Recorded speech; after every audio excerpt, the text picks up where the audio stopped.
darkness, I found my light. With Jesus by my side, I conquer every fight. Walking in faith, I won't be afraid. His love surrounds me, my fears will fade. Hope is my anchor, love is my guide. With Jesus I'll overcome, I'll never hide. A warrior of strength, in His name I rise. In a world of chaos, His love never dies. She's an award-winning author, speaker, owner of GodlyGranny.com, and podcast host, sharing the truth with you. This is The Michelle Moore Show.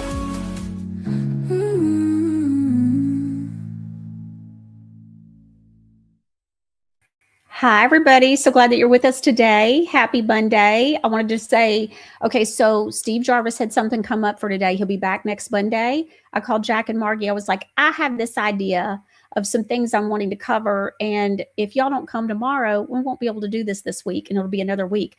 So they rearranged things and so graciously are joining us today. I'm very excited about it because I just got a whole list of stuff I want to talk with them about and hear what they have to say so that they can share it with all of us. And I think there's a number of things that we either have been living with our whole lives and we just don't know any better, or we see things and it doesn't really register, like, or that we're uninformed about what our rights are. And so I want to share some videos with them and you, and then let's see what they say about exactly what's going on. I think it'll be very, very interesting. So Jack and Margy Flynn, constitutionalists, lifelong constitutionalists, both of them. Those of you that are familiar with Jack and Margy know it's so good. Okay, so let's see. GL says, when's Mark coming back? So please pray for Mark and his family. They're going through a lot. I will let you know when I know. But Mark and I have talked a number of times, and he's lost family and has a lot going on. So please keep him in your prayers. Okay, new releases on this last Friday with Godly Granny. The sale is still going on. It's 5% off all of the new releases, which is such a great deal. And so that goes through tomorrow night, Tuesday night, 11:59 Central. So just heads up on that. Want to remind you about that. So I want to tell you what I did. So the 7-in-1, the Godly Granny, Samson's Mane, okay, with the horsetail and the Pro Vitamin B5. And so the bottle says that it helps with the hair growth, strengthens your hair, adds volume, conditions your hair, softens your hair, tames frizz, and detangles. So I was going to take a shower today and wash my hair, and I just didn't have time. I ended up on the phone with many meetings and things, and it just didn't happen. And I thought, instead of running into the shower, my hair has plenty of body and everything. I think I'm just going to take some of this. So that's what I did. I flipped the little top and do. It's a spray, but I didn't put the sprayer on it. I hadn't done that yet. So what I did was I put about a quarter size in my hands because I got a lot of hair. And so I did from about here down. I'm seeing it kind of could have used some up here probably. But anyways, so look how good the curl is. And it's light. Are y'all seeing this?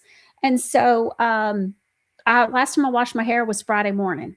It feels light, and I put a good little amount of this in there, and I feel like my hair just is fluffy, and I'm loving this stuff, y'all. Loving it. So just wanted you to know it's the Samson's Mane 7-in-1 spray. It's a super spray. Okay, so wanted to let you know about that. Wanted to remind you, on Friday, we released ticket sales for the first ever Godly Granny Beauty Boot Camp. It's a female event. Men, don't be buying tickets trying to get in the door. We ain't going to let you in, okay? So it's women only. I don't even think producer Ron's going to be allowed in. He's probably, can you hear his sigh of relief? Okay, so wanted to remind you about the Beauty Boot Camp and Wellness Retreat. It's going to be so much fun. It's from 9 a.m. to 4 p.m. Over half the tickets are gone. When they're gone, they're gone. It's not that big of an event. It's very nice. The venue is it's just gorgeous. And so wanted to remind you, if you haven't gotten your ticket, the tickets are $97. You can buy up to 4. And so bring a friend, bring a girlfriend, bring a daughter, a grown daughter, old enough for what's going to be. Look, Eve's going to be there. There ain't no telling what's going to be said. So Jocelyn's going to be there. We're going to be going over so much nutrition and wellness, all things wellness related. Beauty starts on the inside. And so we'll be talking about that. The Holy Spirit gave me a whole download about that recently. And so I already know how I'm starting the day. It's going to be great. And so just wanted to make sure you know that you can go to godlygranny.com to get your tickets. You can go into the search bar. You can put in boot camp or beauty boot camp, and it will come up for you. Okay. Of course, if you have any problems, you can always email us through the website, and producer Ron or I will help you as soon as possible. All right. Okay. I think I got everything. Oh, tomorrow. Let's talk about who tomorrow's guest is. So Jen Lilly, she's an actress and author. I'm not familiar with her, but apparently she was on a Hallmark movie or two. But she's in the foster care system. She fostered a child. She's now written a book about it called Called to Foster with a doctor, and that's who is going to be on tomorrow. The doctor will not be with her, but Jen is going to be here with us. She was recently on with Sean Ryan, and but she's going to be on with us tomorrow. It's going to be very interesting. It's very eye-opening, some of the things that she has been sharing, and I'm very excited to have her on to be able to not only ask her questions, but ask her your questions. If you watch live like normal, we always try to include questions from you guys and comments, and so it'll be a great show, and I'm very excited about having her on to hear what exactly is going on with our foster care system. We've all heard all different kinds of stories. Well, I want to hear it. I want to hear it from the inside, and she's going to help us. So this is going to be great. Let's go on ahead. I got an email today from a customer. She's got an anti-itch story. So she says, anti-itch balm. She says, hi, Michelle, I received my shipment and the travel tube was included along with a little surprise jar of face and body butter. We've been doing some samples, some free samples. So she got a free sample. She said, what a surprise. I'm thrilled about the anti-itch tube. So she's talking about the mini stick. She says, I immediately put it in my purse, and to my surprise, I used it on one of my grandchildren already. Anthony had a bug bite or something that he was scratching. I used this on him, and he thought I performed magic. I said, in this house, we don't do magic. Good girl. She said, I said, in this house, we don't do magic. This is made by Godly Granny. So he said, thank you, God. That's so sweet, isn't it, y'all? Just out of the mouth of babes. It doesn't get any better than that. This was a product I didn't know I needed. I love it. Thank you, Michelle, for always helping and for showing us that you truly care. Blessings. Thank you so much, sweetie.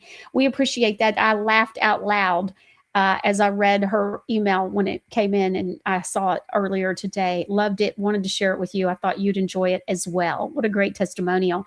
Okay, so, and a great lesson. It was a great opportunity for her to teach her grandson about how we don't do magic. And so, no. All right, so let's go on ahead and bring Jack and Margy Flynn in. I'm so excited they're here with us today, and we have a lot to cover. Jack, come on. He's here somewhere. He was here a minute ago. I know. Well, Margy, I'm glad that y'all are here with us today. I know that you've already seen this video, and so has Jack, but we're going to catch the audience up. This is a video from Charlie Kirk, and I thought this was really interesting, and I want to get you and Jack to weigh in. Luckily, he's already seen it, so we'll go on ahead and play it and give him a minute. Here we go. All right, everyone stop what you're doing right now and watch this clip. You've got to see this. Country was taught on common law because the Declaration only refers to God 4 times, and the Constitution doesn't refer to God at all, and it only articulates the structure of government. So first of all, remember that we were a collection of states and colonies, and you need to read the state constitutions before anything else. 9 out of 13 of the original states required you to be a Bible-believing Christian to serve in government at the time of the founding. 13 out of 13 required a declaration of faith. 9 out of 13 required you to be a Protestant, except Maryland, which was Catholic, which still required a declaration of faith. Almost every single one of the original state constitutions, Pennsylvania included, they had, I profess Lord and Jesus Christ as my Lord and Savior in the original state constitutions. You remember, we're a collection of states before that. Secondly, 55 out of 56 of the original signers of the Declaration were Bible-believing, church-attending Christians. So common law is inherited from Blackstone, who was Christian. Common law is an outgrowth of the scriptures. So let's go to 3 principles of common law: presumption of innocence, due process, and jury of your peers. All 3 are biblical principles, wrapped into the ultimate biblical principle that you shall not favor justice if you are rich or poor, which is in Leviticus 19, right before the most famous part of Leviticus 19, which is that you should love your neighbor as yourself. But before that is that in the administration of justice, you shall not favor the rich or the poor, which is the idea of blind justice. We get that in the West, which is incorporated also in the New Testament ideal. Neither slave nor Greek nor Jew, you're all one in Jesus Christ, which we get the idea of human equality. These are all biblical ideas. They're not Enlightenment ideas, which is they kind of get conflated at the time. But more importantly than that, they say that God was only mentioned 4 times in the Declaration of Independence. Well, that's a big deal. Okay. Laws of nature and nature's God. The last paragraph of the Declaration reads as a prayer. It says, we appeal to the supreme judge of the universe. Who's the judge of the universe? Jesus Christ. It says in Revelation that Jesus will judge the earth on his throne. So in the Declaration, they were praying to Christ our Lord as a prayer very specifically. Thirdly, as I said on the stage yesterday, Deuteronomy was by far the most quoted book, religious or non-religious, in the time of the founding when they were putting together the Constitution. More than John Locke, more than Montesquieu, more than Blackstone. So the book of Deuteronomy, which talked about laws, customs, traditions, it was Moses' farewell address as he's about to say goodbye, say, hey, good luck in Canaan, guys. Here's how you should set up your form of government. But finally, and most importantly, let's look at actually what the founders said. John Adams famously said the Constitution was only written for a moral and religious people. It was wholly inadequate for the people of any other. The body politic of America was so Christian and was so Protestant that our form and structure of government was built for the people that believed in Christ our Lord. One of the reasons we're living through a constitutional crisis is that we no longer have a Christian nation, but we have a Christian form of government, and they're incompatible. So you cannot have liberty if you do not have a Christian population. Okay, so when we saw this video right before going live today, Jack said it was an excellent video. So Jack, what makes it excellent? Everything he said. Everything he said is absolutely correct, okay? It's factual, it's truthful. However, our nation doesn't live like this anymore. The people don't live like this anymore. They may say they live like this, but as you know, talking and walking your talk through action is something totally different, okay? Our government, I disagree with Charlie on this, our government is not Christian at all. They may claim to be Christian, but would Christians do what our government does by perpetrating all the evil that it has and currently does? No, they're not Christian at all, okay? We're not a godly nation. And John Adams was one of my ancestors. And last time we were on this program, we mentioned this to you, okay? If we are going to come together as a nation, we have to recognize what is right and what is wrong, okay? You can use any type of measurement for that. But I think what Jesus said is very accurate. And if we live by what Jesus said, live by it, not talk about it, but live by it, we would be a Christian nation that then could embody a Christian government over time. But right now, neither the government nor the people are Christian. Well, Jack, it says in the video that it had been said that the Constitution was written for a moral, religious people. Yes. Yes, And that's so correct. we have a lot of people that are not living like that, like you said. And so so that makes sense. Margy, before we move on, do you have anything you want to add about what he talked about? Yeah, I would echo what he said. And I would say that the way our society has devolved, and that's the term you have to use because we're falling away from the principles that we believe are fundamental to having a faith in a higher being, a creator source, whether you call him Jesus or whatever else. The principles are love, compassion, kindness, benevolence, a kind of view that we're all God's children, and that in that light, we are all worthy of his love, and we're certainly supposed to be sharing that love with one another. When you're constantly arguing with somebody, whether it's at home, a person that's in your family, or whether you're arguing politics, or whether you're at the workplace and angry and everybody's chasing a dollar and they're not thinking about, well, gee, have I been kind today? That center has to be put back into our everyday life, our thinking, and it's not there right now. People are very stressed. And sometimes when they're stressed, they fall away from the most important things because they can't see, they're blind.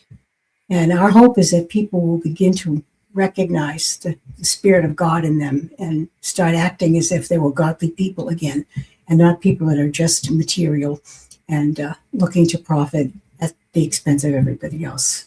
I would add that there are some people who do follow these principles. Okay, some. Okay, there's always a rule, there's always an exception to the rule. And those people are the type of people that should live in this nation. And those type of people are the type of people, or the types of people who should encourage others. But as Margy says, our society is too materialistic. Okay, it's too concerned about the buck. It's too concerned about ego. They're not concerned about their own nation. We've spoken about this many times. People may say, yeah, I love America. Well, what do you do to protect America? What do you do to bring America back to its original position as a constitutional republic? Not much. And this is what we need to do. We need to get the mass of people to understand that this nation is now in acute danger. And I mean acute danger. And unless the people recognize this and act upon it as they should, and employ the Constitution to reform this nation into a constitutional republic again, we're finished. It's over. Okay. All right. So we've got a number of things I wanted to go over today. The first one is, what exactly do the flock cameras do? And so, people are talking about flock cameras. There's a lot of conversation going on, but nobody's really talking about what do they do and what does Flock say that Flock does. And what was interesting is I came across the video, and there's a gentleman that works with Flock, and he claims one thing, but then the website claims the complete opposite. So let's take a look at this video and we'll talk about it afterwards. Let's see.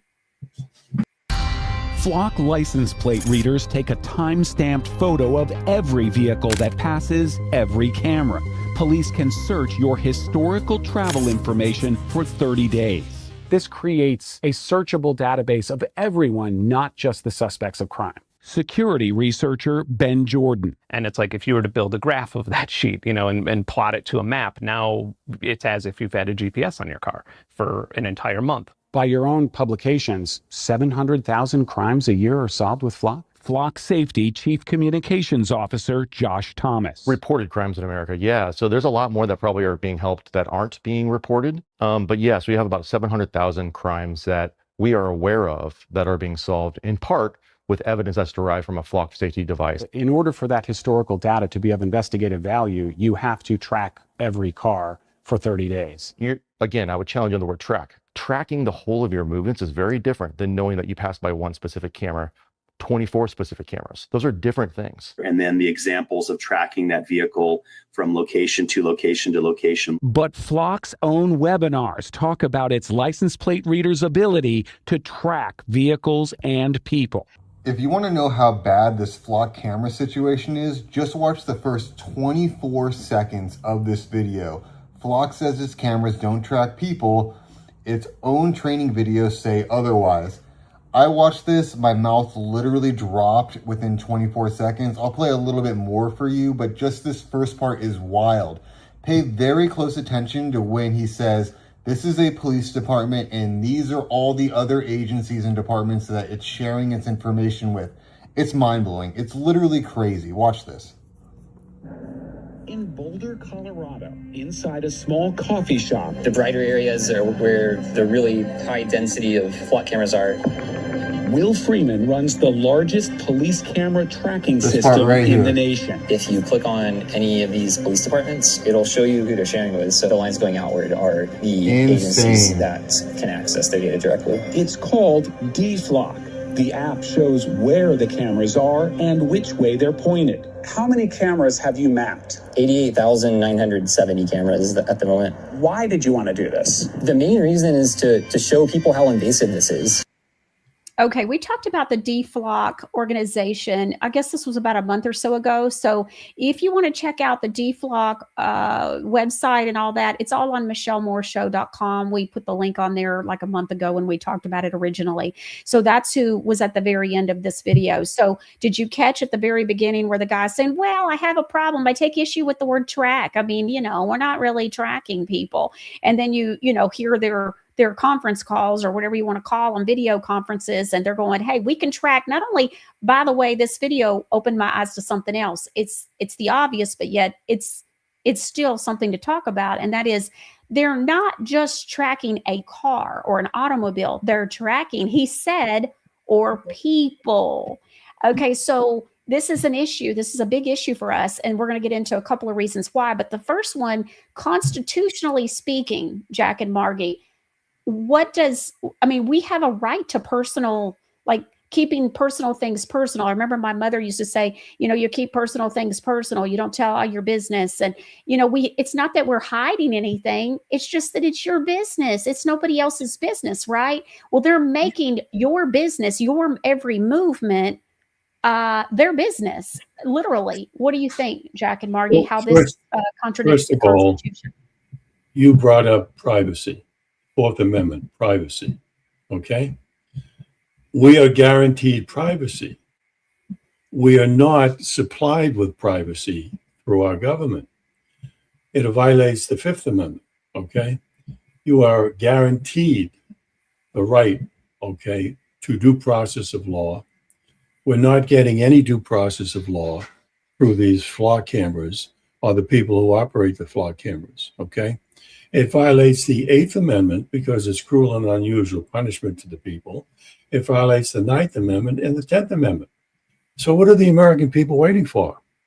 These are unconstitutional violations perpetrated on people by their own governments, federal, state, and local, which is treason. And I mean treason at the highest level. And the people are doing nothing but talking about it. No, talking does nothing. Action through the Constitution does everything. And that's what we're all about, action through the Constitution. That's where people have to go. Margie? There's a clear violation if you understand what your rights are. And we hammered this because this is so important. And it isn't rocket science, folks. It's just very simple and plain. You have a God-given right to exist, a right to speak freely, a right to have privacy in your home and your personal effects. That means your personal self, your papers, anything that's belonging to you, as Michelle said earlier, is nobody else's business but yours. And there is no reason, no valid reason why any government should care where everyone is at any particular given time. Now, they are making this about safety and limiting crime. And we all know that that's a bunch of baloney because they make a big living off of crime. It's a business for them. They invent offenses so they can stop and arrest people and pick their pockets with fines.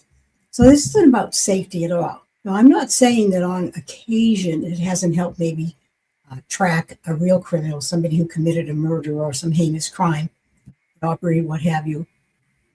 But that is not the purpose of this system. The purpose of this system is to be able to put everybody in a certain place at a certain time. So they literally are tracking every movement that you make. And recently I saw something, and I shared it with Michelle too, that in Europe they just passed a law, the EU, that they're going to have these cameras in the new cars facing the drivers, the people that are operating the automobile, so that they can see exactly whether they're paying attention or their eyes off the road and so forth and so on.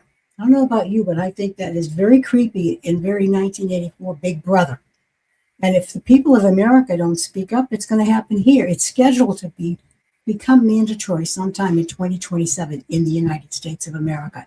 And that is incredibly unconstitutional. And if the people don't know what unconstitutional is, they better figure it out quickly, and they better start speaking up to their politicians, local and county and state, right up the chain to DC, because this is an egregious invasion of our privacy. And we're going to be like bugs under a microscope, guys. That's how bad it's going to be. Here we have traitors, and I mean traitors. What is a traitor? A traitor is one who not only violates the Constitution, but rebels against the Constitution, commits treason against the Constitution, and subjects the people to unconstitutional positions. Those are traitors. So we have traitors in government all over this country trying to not trying to track the people, but tracking the people and knowing their every movement. I say let's put flock cameras in the cars of all politicians, in the homes of all politicians, all mayors, everyone in this country that has any authority. That's what we need to do. We have to wake up as a nation and realize we live in a tyranny, a communist, banker-controlled tyranny that's out to get you, okay? And I'm not joking. It's out to get you. A lot of people are beginning to wake up, and that's good. I'm glad they're waking up. Now, But Jack, take action and Jack, but encourage others. wouldn't you say though that when you have a people that have to pay over 30% in taxes, that they already have you? Oh, economically, they've had us for a absolutely. long But time. this is our own fault because people aren't paying attention to who really is subject to taxation. We've discussed this on your show before. And still people go, well, I want to pay my fair share. Really? You want to pay your fair share so that they can track you and monitor you and so that they can give money to who, so they can kill people in the Middle East? I'm sorry. But I think the American people really need to shake themselves up and get the cobwebs out of their brains, because you cannot, in any logical fashion, justify what this government is doing wholesale across the world. And I don't want to be a part of it. And every dollar that you put into taxes that you don't owe is helping these evil people do evil things to innocent people. So that's a really good incentive to say, well, wait a minute. Am I part of the 1% or less that is obligated to pay taxes or not? And if you're not, get out of the system. Do it lawfully. Rescind your signatures. We've discussed this before. We can discuss it another time. But don't feed the beast. Right now, people are unwittingly feeding the beast. And that money that could be going to pay their mortgage, buy shoes for their children, fix up their car, whatever needs to be done, buy groceries, which are getting ever more increasingly expensive. We have to say no. We have to say the line is here. We're not going to put up with it any longer. And just wanting to change things doesn't change anything. You have to get organized. You have to start looking at yourself as a living being with inherent rights and a duty to stand up for what is right. Okay, the word right and what is right, they're the same word for a reason. These are things that we are given inherently from our Creator. And are we that disrespectful and unappreciative of the gifts that we have been given, that we don't care enough to stand up for our rights? I think that's a sad commentary on this entire society. They're more interested with who's on the island and what the new makeup look is, who's on TikTok, than they are in preserving their liberties, their freedoms, and their rights. And that's a very, very big flaw in our society. And it needs to be corrected before we completely lose any semblance of America. Now, that 30% that you mentioned, Michelle, when you take a look at it effectively, I mean the effective tax that we pay, the average guy pays over 50% of his earnings in taxes. You start counting up all the taxes you pay, okay? Mm-hmm. Not only federal, not only state, okay?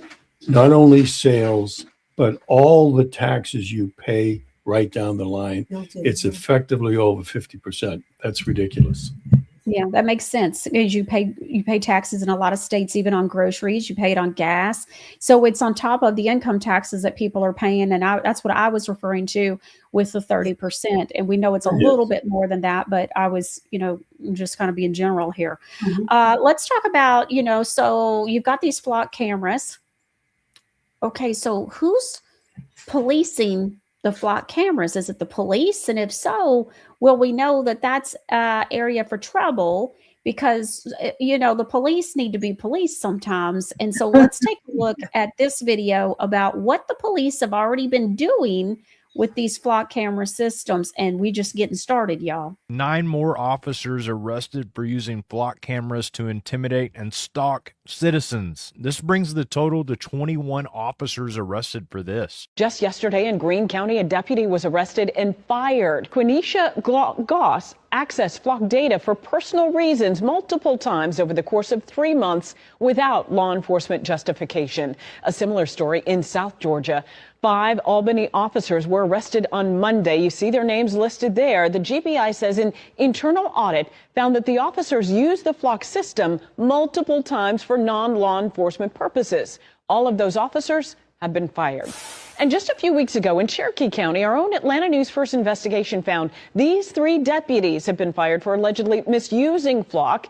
Sergeant Mike Creedon, Lieutenant Chris Bryan, and Deputy Cynthia Jodeci were all charged earlier this week. And let me remind you, these are only the ones that we know about. These are being investigated. People are finding that this is happening in other towns as well. Okay, so you can't make this up. So a gentleman in another state, an officer pulls over a woman who's married. She's married. He decides he's got the hots for her, so he starts using the Flock camera system, and he starts tracking her every move for over 30 days before he gets caught.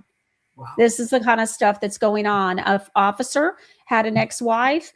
The ex starts dating a man. He starts using the Flock. This is stuff that has happened. They've already happened. He ends up getting caught, but he was tracking the ex-wife and the new boyfriend for the last 30 days. So prior to getting caught. So these are the kinds of things that are already going on. And you're talking about rights being just stomped on and being thrown out the window. Now, at what point is it that our safety is also being thrown out the window? What about that ex-wife? What about the new boyfriend? You see what I'm saying? So there's a lot going on here, but ultimately the Constitution, we have constitutional rights, which those really, it's God-given rights. The Constitution just documented it. And so, Margy, you really made a great point a little while ago. Do we care so little about the rights that we were given that we won't even stand up and fight? Wow, I've never heard it put that way. And that's really something to think about. That's why I said it, and I mean it with all my heart. And I know good people think they know their rights, but they don't. That's why the police are getting more and more abusive. If we really want to preserve our freedoms and we want to restore constitutional governance to America, we have to understand what our rights are. We have to know that they come from God, that the founders were smart enough to recognize that they wanted to protect those rights with a Bill of Rights. And they had that understanding that those rights are not given to us. They're inherent in us. Government has no authority to take your rights away. Your rights are unalienable, meaning they're not supposed to be taxed or leaned upon in any way. And they are unlimited because our God is unlimited. And being a human and carrying the divine spark, we are unlimited. But we don't act that way. We act as though we're just a bunch of sniveling little mice that don't know our way out of a paper bag. And we have to look at ourselves and say, how did this happen? And what can I do? The first thing you can do is read your Constitution, recognize what those inherent rights are, and do your very best to never give those rights away because they are part of you. And if we allow government to encroach upon our rights like they're doing with these Flock cameras and we say nothing, then we are basically instruments of our own enslavement. And that's insanity. So please think about it. Well, it's not only saying nothing, it's taking effective action to stop it. Yeah. Okay? Because a lot of people talk, but they do nothing. Well, when you talk to others and express your viewpoint, and others listen to you, okay, and they hear what you say, and they do nothing because you do nothing, then we have a nation of people who are doing nothing. We need a nation of people who are active. Now, there are some people active in this country, okay, but very few use the Constitution. And I'll ask again, and every time I'm on your program, most of the times I'm on your program, we ask this. If anyone in the audience, and there must be a vast audience here, knows of anyone in this country, anyone, okay, no matter who they are, who are using the Constitution to win victories against government, let us know, okay, because we would love to speak with those people. Would love to be in touch with those people because they're doing the right thing. But, the only response I've received ever on this was the response I sent to you from a person who said, I came across your methods, I read your book, I gave the methods to a fellow in jail, and he used your methods to get out of jail. Well, they were our methods. I mean, I'm glad this guy's out of jail, but I'm talking about someone else out there who are using their own methods. Let us know, please. Okay. All right. I want to, before we move off of the flock camera situation, I did see 2 posts from an account on X that I wanted to share with everyone. So, Producer Ron, if you would please share, pull that up from Jason Bassler. He says, this was about, I took this screenshot about 18 hours ago. He says, they want you to believe that your voice doesn't matter. Yet, in just the last few days, the LAPD canceled its flock contract. Meta canceled Muse Image AI after privacy outrage. One of the largest planned U.S. data centers was killed, which was PW Digital Gateway, by local opposition. So the local people threw enough of a fit. The surveillance state isn't inevitable. It advances when people are apathetic. It retreats when people fight back. Public pressure works. Keep pushing. And that's part of the doing. And then he had another one that I happened to see that grabbed my attention. And this was about the same time, which was almost a day ago. He says, I'm not anti-flock because I'm pro-criminal. I'm anti-flock because I'm pro-Fourth Amendment. Yes. Yes. I thought that grabbed my attention. I was like, oh, this will be perfect for today. Okay. So have you heard about the ICE watches? I'm hoping somebody knows more about this, but this video got my attention. Let's take a look. So my wife and I have been working on her Italian citizenship because she has a path, the way the laws are set up and whatever else. And we set up our appointment like 3 years ago. Our appointment is next Tuesday, and we're just finishing up trying to finalize all the paperwork and all the proper stamps, seals. It's a process. Spent thousands of dollars, got to get all this. It's a process. But going into the government building, government center in Boston, people were going through the metal detector there, and there was a family in front. This woman, maybe 5 feet tall. It wouldn't surprise me. She was like 4'11". Husband, 5 foot nothing. 2 small kids. The most non-lethal looking people you'll ever see. And the guy in control of the metal detector is telling these people to, obviously take out all your belongings and everything. But she had a watch on, and she wouldn't take it off. And she didn't speak English, and she just kept saying, ice, ice, ice. So they had a translator come over. This watch, which I've learned started getting rolled out in May, so very recently. But ICE is giving people watches that they can't take off, like an ankle bracelet. These things, right here.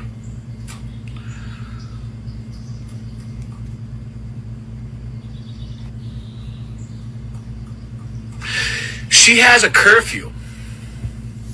There's a curfew to these watches. You need to be in a certain place at a certain time as they watch you and track you and everything that you do. Land of the free, huh? You know what they're doing to these people right now, because obviously the majority of the public, especially the MAGA group, don't give a about these people. What they're rolling out right now for them will eventually come to the rest of us. Absolutely disgusting. Disgusting. I can't stand where this country's going, dude. I can't stand it. MAGA, you pieces of. What's that saying? When fascism comes to America, it'll be wrapped in a flag carrying a Bible.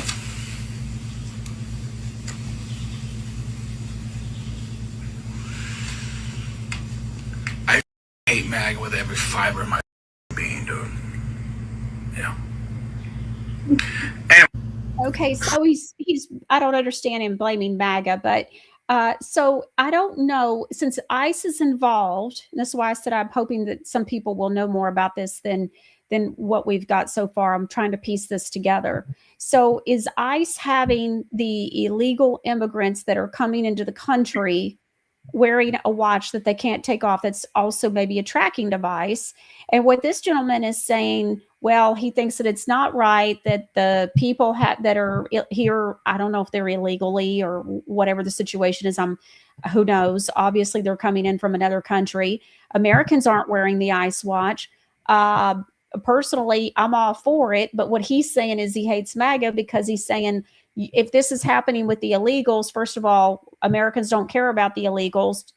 Well, we care about them being here legally and lawfully. And so, and that's been something that's been going on and on. We can't even put the oxygen mask on ourselves, much less someone else. I mean, we're still paying over effective tax rate of over 50%. So, I mean, most Americans, I won't say most, but many, a large number are living in poverty and can't afford to pay attention, much less eat decently. And so, so we're supposed to let a bunch of people in that get $3,600, $3,700 when our elderly are living off of less than $1,200 a month.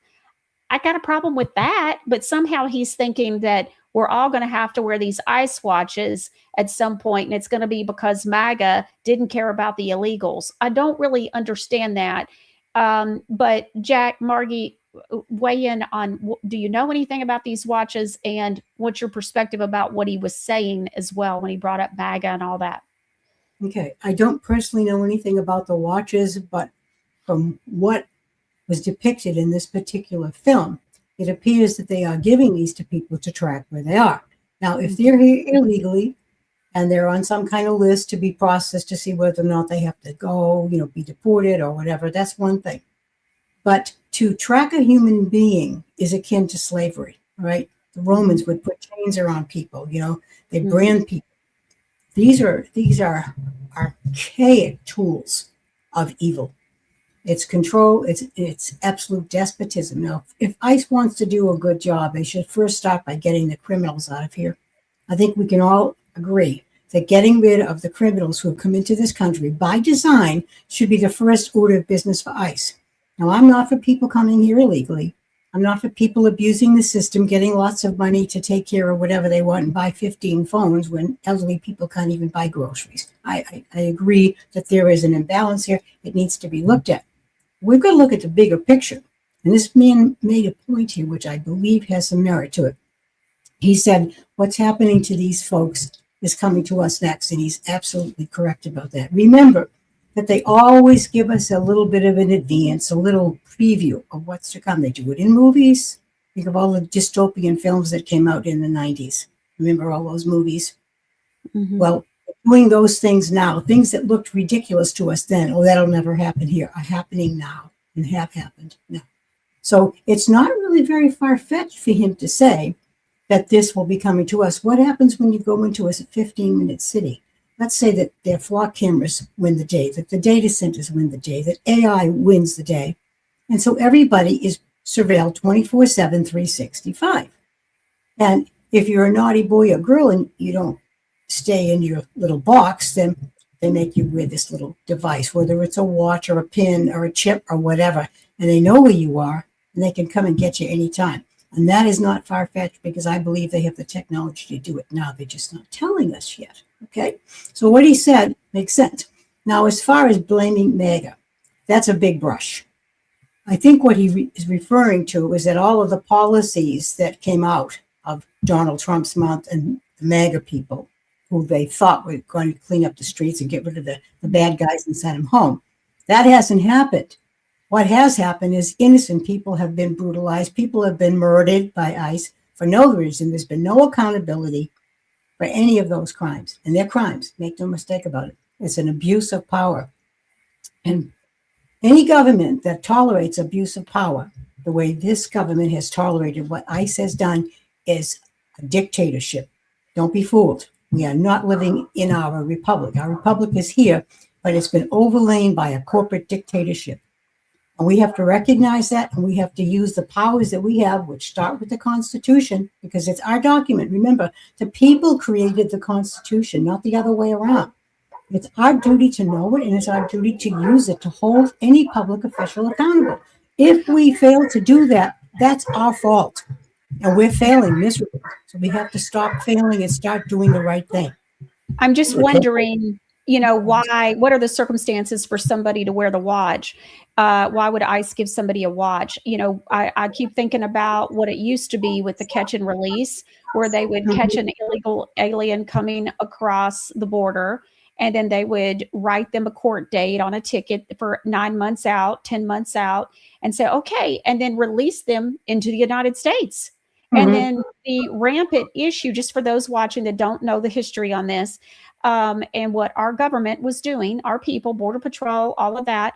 And so this is pre Donald Trump. This is before all that. So that's what was going on. They were catching them. They had no right to be here. They were illegal. And so they would write them a ticket and go, okay, this is your court date. This is where you go. And then there's no address. There's no phone number. There's no way of knowing where they are. And guess what? 9, 10, 11 months later, guess who's not at the court date and who lives here indefinitely, illegally, and unaccounted for. And that was going on by the millions. And so that is a problem. So why would we do that? But then also, why would we do the watch? I mean, if they're not here lawfully, then put them back on the other side of the fence is what I would like to see. But I'm not sure if this is the in between. And I would argue, are we not already in some way probably really being monitored? I mean, think about Edward Snowden. So we're not real far. It just isn't, I don't know, the Apple Watch probably is a monitoring system that you carry around and have on your body. We're being monitored probably likely 99% of the time inside our own home if you have a flat screen TV, and then you have a cell phone that you carry around. So it might look and might be packaged a little bit differently where the wife isn't allowed to take it off, but yet we choose to do it willingly when we carry a watch. I mean, if you wear the iWatch or whatever it's called, and Apple Watch, or you're carrying around a cell phone. So I would say we're probably already not very far from it, and it's willingly. So Jack, before we move on, do you have anything you want to add? Yes, what you just said is very correct. Okay. But there are also various elements within this whole situation. First of all, the government is always performing tests upon the people. And the most recent, let's say, test that absolutely showed the American people buy everything the government sells was the scamdemic. You didn't buy it. We didn't buy it. There are people in this country who didn't buy it. But something like 98% or 99% of the people bought that scam, okay? So government is always doing things like this to test out the people to see what the people will do. Well, they fell for that scam. They're going to fall for every scam unless they wake up. Now, this watch probably will come to us, okay? At some point. Eventually, at some point. Now, I agree that we shouldn't have immigrants running over the borders, north and south, okay? It's not only the southern border, it's the northern border as well. They have been coming in by the droves forever. I mean, it didn't start with Biden. I mean, you can go back to Coolidge, for God's sakes. It goes that far back, okay? What did the American people do to stop these immigrants from coming in? Zero. They did nothing.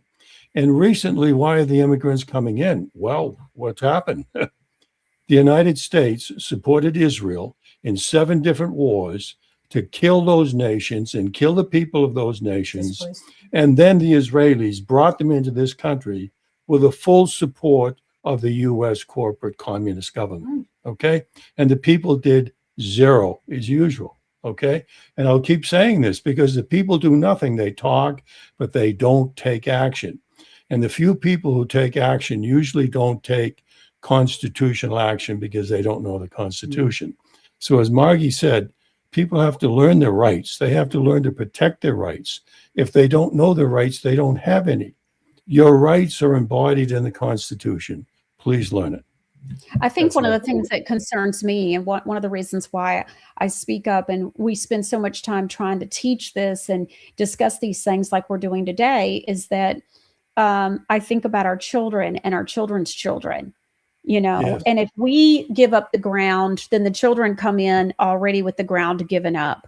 That's right. And so we, we fight not just for standing our own ground for us, but we stand it for our children and our children's children. Otherwise, there's going to be a lot of trouble.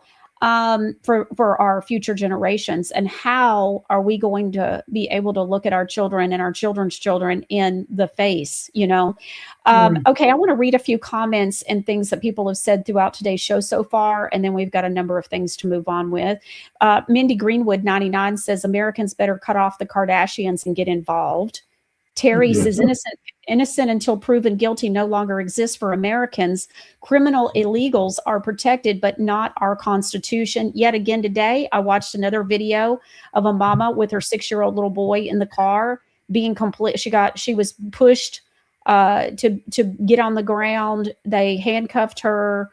This whole fiasco. They end up realizing that they got the wrong woman.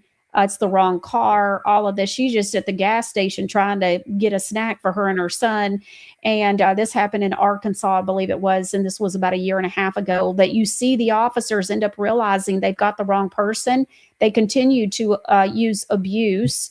They ran to make sure she wasn't a wanted person. You could tell they were trying to avoid admitting that they made a mistake. Taco Ride says, if we give up liberty in pursuit of security, we'll lose both. Yes. Correct. Fact, Taco Ride, fact.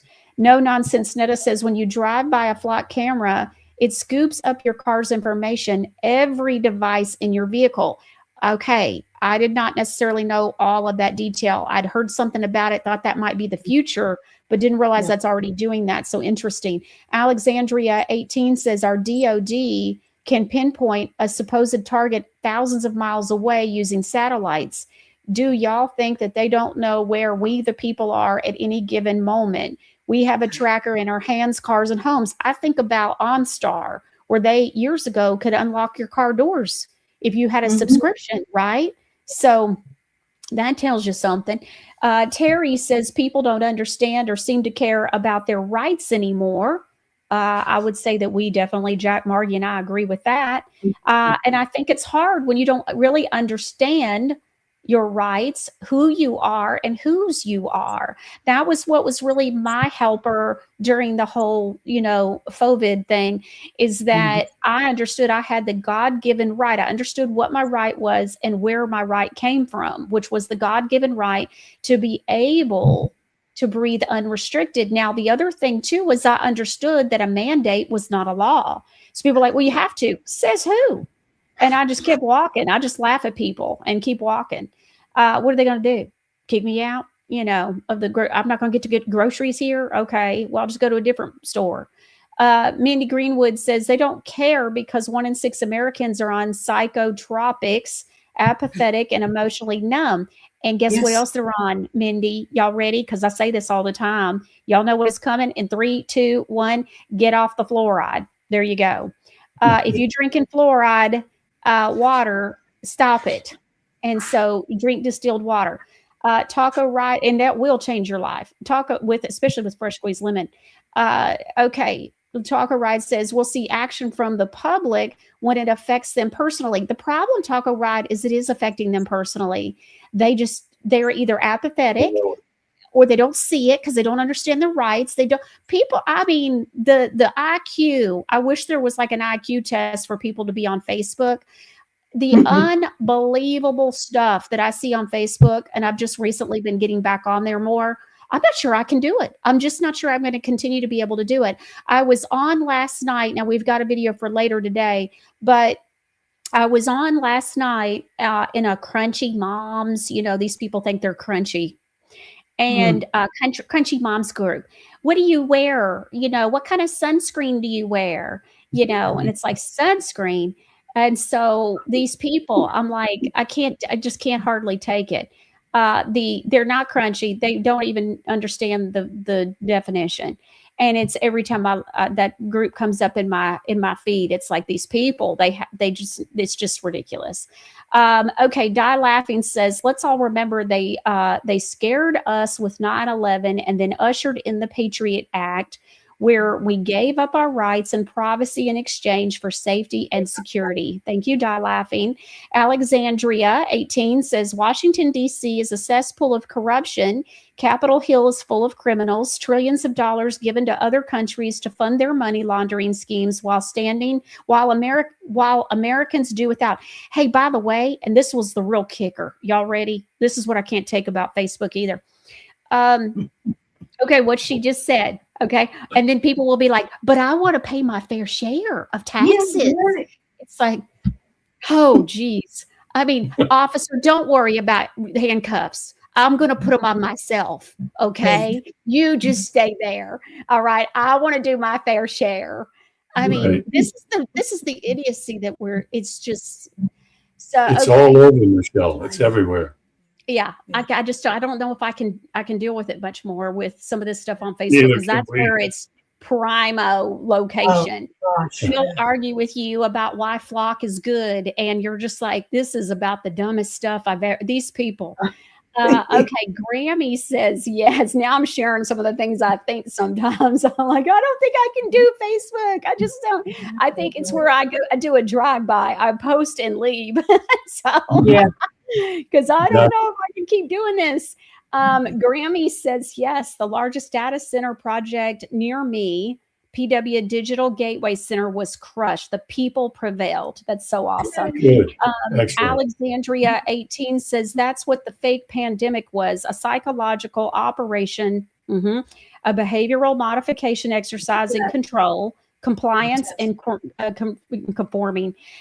Those that followed put us even further into government control. I have said this before, and I still stand by it. Jack, Margy, Alexandria, everybody else. If you would have said to me, I don't know, the day before, a month before, how many people were going to comply, I would have laughed and said, no way. No way. I could not believe my trips to the grocery store and the level of retardation with watching people walk down the street for a walk, a brisk walk in the sun with a mask on. I could not believe. And by the way, I do believe that some of this does have to do with a lack of knowing the Word of God and knowing God, knowing Him. I mean, I just, like I said before, when I heard this about staying out of the sun, I gasped and I said, oh my goodness. And my mother-in-law ran in the room. I was standing in the middle of her living room and she was, what? And I go, did you just hear what they said? And she said, no, what? And I said, they just said, stay out of the sun. They're trying to kill us. Oh my God, they're trying to kill us. And she was like, what do you mean? And I said, well, think about it. God created the sun. Like, we have the sun, anything you want to grow, a garden, my mother-in-law loved gardens all these years, grew up in a farm. So I was like, anything you plant, you give water, and guess what else you do? You make sure it gets sunlight. And sure enough, when I found out about the study out of New York, in the early fall of that year, I went, there it is. So in that study, they took 84 people, and they gave them high, and I was talking about this the other day, they gave them high IUs. They started out at 50,000 IUs for 2 days of vitamin D. And then they gave 37.5. They stepped down for 2 days. So days 3 and 4. And then they kept stepping it down. Only one person who was obese was hospitalized and ended up passing away. None of the other people were even hospitalized. Well, let's see. When you go out in the sun, you don't put sunscreen on, and make sure that you don't have sunglasses on so that your body will know that you're in the sun, so it can produce what it needs to produce so that you don't burn. You can get your vitamin D. And so you go out 20 minutes a day for the first week.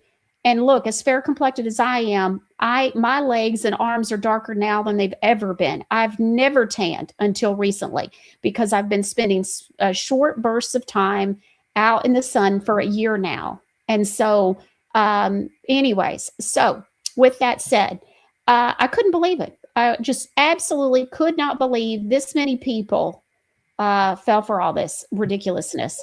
And so, okay. And the scary thing was, and this is very scary, you think, well, okay, they want to take the shot. I mean, more power to 'em. Live and let live. Okay. I can't stand that saying because it's not that simple.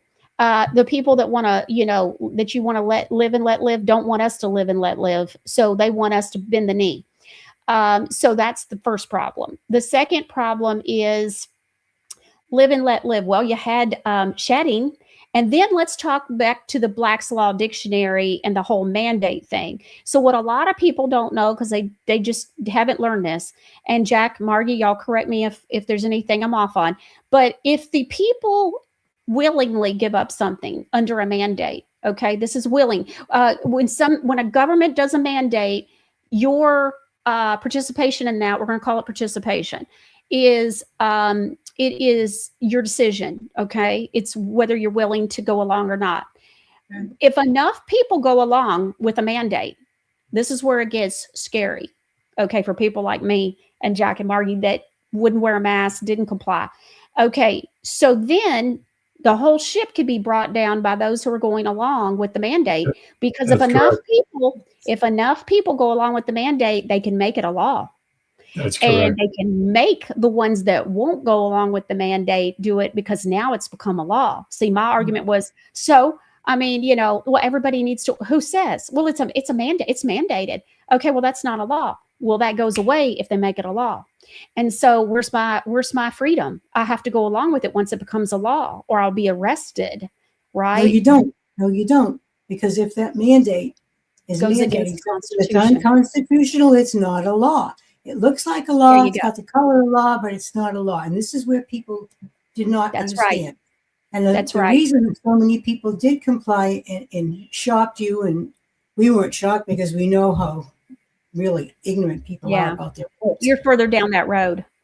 Yeah, well, we've had a lot of opportunities to get further down the road, and we're not criticizing. We're just simply saying the reason that worked to dupe the people was they did not know their rights. They didn't understand the power of their rights, the power of their voice to say, no, you may not do that to me. You work for me. You're a public servant. I have rights. I'm free to declare and exercise and claim those rights. And that's what I'm doing right now. And you have no authority to try to infringe upon my rights or harm me in any way. If you harm me, you harm my rights, and vice versa. This is what people need to know. You might remember, Michelle, that many people came to us during Yes. that COVID nonsense. I mean, thousands of them, and said, what are we going to do? We said, write affidavits, write affidavits, write affidavits. Okay. People were writing affidavits all over the country. Cities and towns and companies and corporations and airlines, okay, dropped their mandate for the face mask and for the shot, okay, all across the country. I mean, everywhere. And it went to the Supreme Court. We didn't bring it to the Supreme Court. One of our people apparently did. And the Supreme Court outlawed the Biden mandate, okay, for the shot as unconstitutional.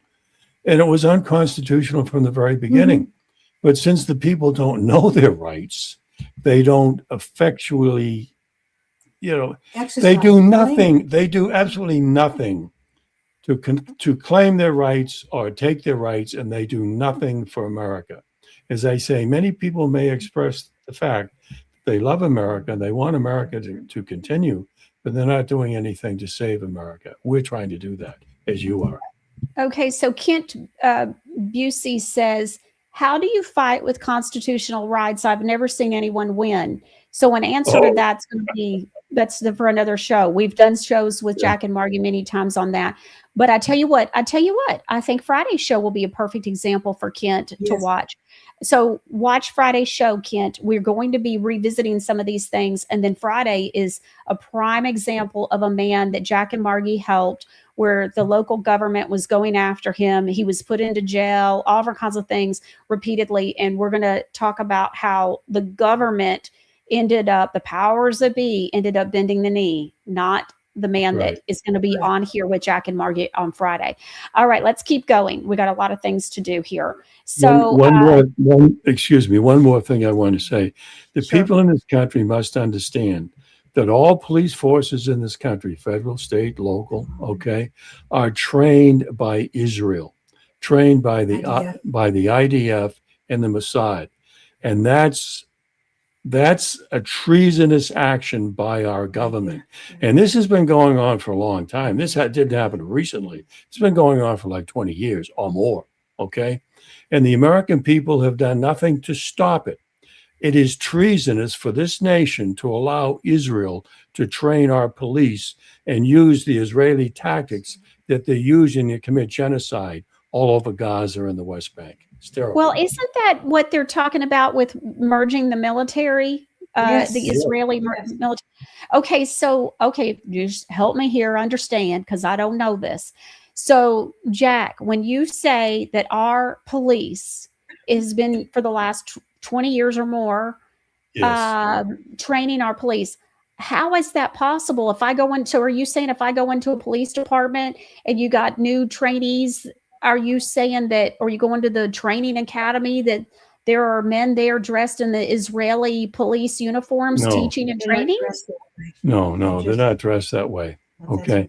But they're trained. The Israelis come here and we send our people to Israel to be trained. Okay.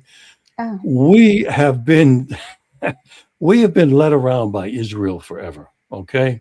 As I've said, they have caused every war we've ever had. Recently, we've had 7 wars for Israel. Now we're in Iran.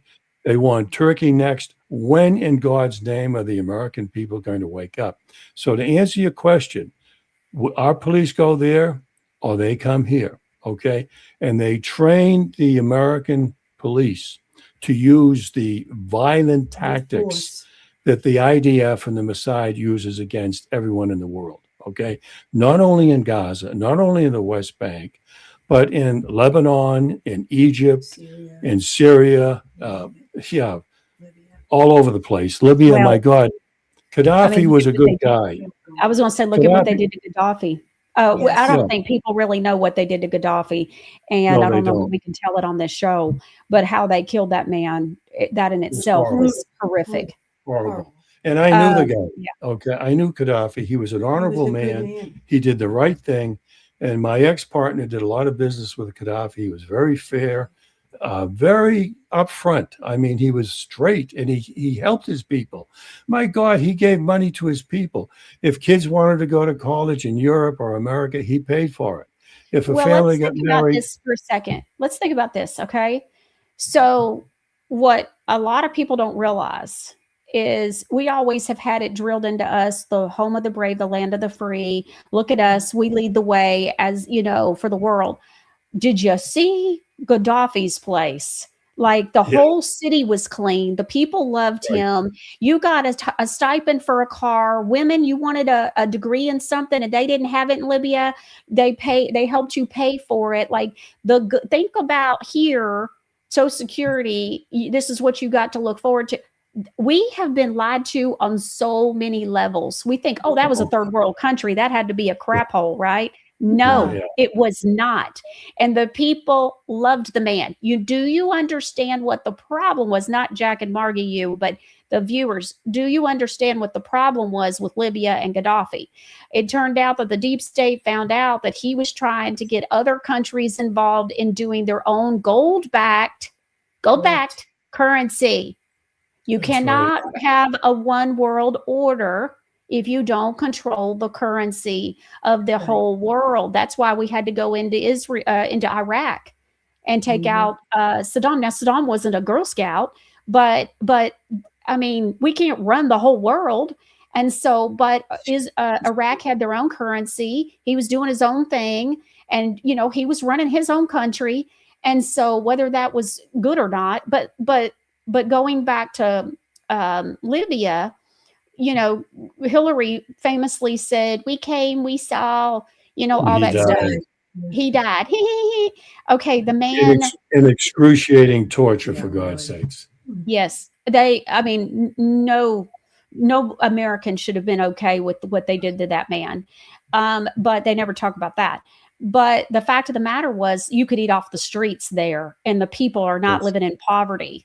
Do you know about what's going on in San Francisco and different states or different cities throughout California, where there have been groups that have tried to come in and clean the streets up and get the homeless off the streets, and they've been sued sued to keep the people there. There are people and forces fighting to keep the people homeless, keep the people drugged up. Remember, they legalized being able to get and financing syringes and all the paraphernalia and all the stuff for drug use on the streets. So we have to think, who's working behind all of that? Who's making that happen? And why hasn't that gone away?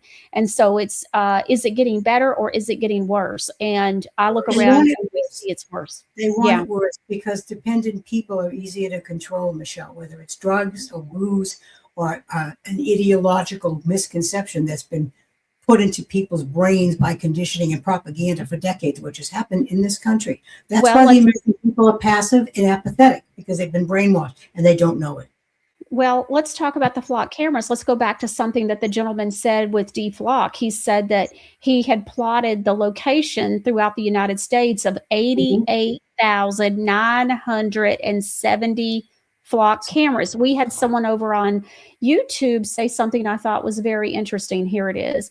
Hadn't thought about this. Very clever. I want to find it here. Okay, interesting name. Carol7219 says, flock, the sheeple. Right. It's in your face. They're laughing at us, okay? Yeah. They're hurting us with these cameras. They track us. We might as well have sheepdog at our feet, chasing our heels. It's the same thing. Yeah. And then also Charles says these flock cameras are unconstitutional. Exactly. That's why we're talking about it. Okay. I got a couple of things I want to share, and I want you to, if you would please weigh in on. I want to make sure we get to a couple of them. So the first one is this mother of 8. Now, this is a traffic stop. You're going to hear what happened. I've followed her story now a little bit. And again, she's a mother of 8. Okay, just keep that in mind. All right, let's listen to her. I'm going to stop at a time or two. There's a gentleman who's unpacking some of this with his Facebook page. I don't know if it's, I just saw it on his Facebook page. So let's see. It came up in my feed and I've been following this. So let's look. Do you have a driver's license? We're not going to play the sovereign game, okay? We're not playing the sovereign game, okay? I need your driver's license. If not, I'm going to remove you from the video. So now, Jack, Marty, he says, we're not going to play the sovereign game. What are your thoughts about that? First of all, we are all sovereign citizens, all of us, okay, from the very beginning. When King George gave us sovereignty, he gave the sovereignty to the American people, okay, not to the machinery of government. We are all sovereign Americans under the Constitution and under the constitutional republic. And if you go to the Dred Scott decision and other decisions, you will see that they declared the people as the sovereign citizens of America. Okay. Sovereign and citizen is the same thing. Okay. They try to bastardize the word citizen and make it like you're a slave. No, you're not. We were born sovereign. Our creator endowed us with sovereignty in our inherent rights. So remember that. What this cop is trying to do is vilify the idea of sovereignty as if it's some kind of criminal action to claim that you're sovereign, meaning that their bogus corporate administrative rules, codes, and statutes are not applicable to us as sovereign beings. And that's correct. They don't want to hear that. They want to argue that you're a bad person because you're claiming and exercising your rights and declaring your sovereign standing in this world. And that's what he's doing. He's insulting her and he's confronting her right off the bat. All these cops have taken oaths to uphold the Constitution, and all of them, with very, very few exceptions, violate those oaths millions of times each and every day. And again, I'll say it again, the American people do nothing about it. We do, and our people have done, and we won thousands of cases on the Constitution. You can do it too. We're not lawyers, okay? We're not legal experts, but we are constitutionalists. And if you become a constitutionalist, you can win victories too. All right, let's take a look. Vehicle and you're going to go to jail. I understand you're going to say you have the right to travel, all that stuff. I wanted to cover this video because generally speaking, the general public just believes what the legislators say and what the law enforcers carry out and enforce. And we live in a world where people who hold belief systems clash. And that's what we're seeing right here. This woman right here believes that she doesn't need a permission slip from the government to transport her private property on the public roadways. And the law enforcer believes you do need a permission slip. And the reason I cover these videos is not to make a determination for you, but to present what's actually going on in the world so that we can look at this from a perspective that most people aren't accustomed to looking at it. Because one thing we know about laws, they are merely the opinions of politicians backed by the threat of force from law enforcers. If the law enforcers weren't there to initiate the force, it wouldn't matter what the politicians write down. But since a lot of people equate this with law and order and the rule of law and a just society, and there's a lot of people who buy into that belief system, we end up with situations like this. And while we have this system where the pedos make the rules and the order followers just comply, obey, and enforce, you got to understand it's always going to be dangerous to be right when the government is always so wrong. And it's also going to be dangerous to try to exercise those rights. And as absurd as it is to think that it's ever just for a man to put his hands on a woman because she doesn't have a permission slip from government, just realize this is the fruition of those who can make you believe absurdities can also make you commit atrocities. And in my mind, there are few things more atrocious than a group of fully grown men ganging up on a woman because a political parasite told them to. If you want to support the channel, don't forget to like this video, watch it all the way through, share the video, and comment underneath. I really want to hear what you have to say about this. This is from the YouTube channel Police Ride Along. We're going to take a look at it and make some comments along the way. On August 21st in Florida, an officer pulled over a woman for speeding through a school zone. He didn't know it, but this woman had special immunity. Hello, how are you? Hey, I'm Officer Rosalie Traffic. The reason I stopped you in 34 through the school zone. The speed limit's 20. You were 14 miles an hour over the speed limit, okay? You got your license, registration, proof of insurance with you? Actually, diplomat. Huh? Just for starters, she says she's a diplomat. And I just want to say, if you're going to drive or transport your private conveyance on the public roads like this, it might be a good idea if you stayed under or at the speed limit so you don't draw attention to yourself. Do you have your driver's license? What she's handing him is known as the Amnesty Coalition Diplomat Passport Card. Do you have a driver's license? I'm a diplomat. Do you have your driver's license? I need your driver's license, okay? Am I being Yes, you are. Okay, then can you read me my Dispatch rights? from Tango 55. Can you read? We're not going to play the sovereign game, okay? Can I get a routine 44 and be controlled with the sovereign? May I please have your driver's license? If I'm being detained, then I have to. Ma'am. I'm in custodial arrest. I understand that. Inside. Ma'am, we're not playing the sovereign game, okay? I need your driver's license. If not, I'm going to remove you from the vehicle and you're going to go to jail. All right?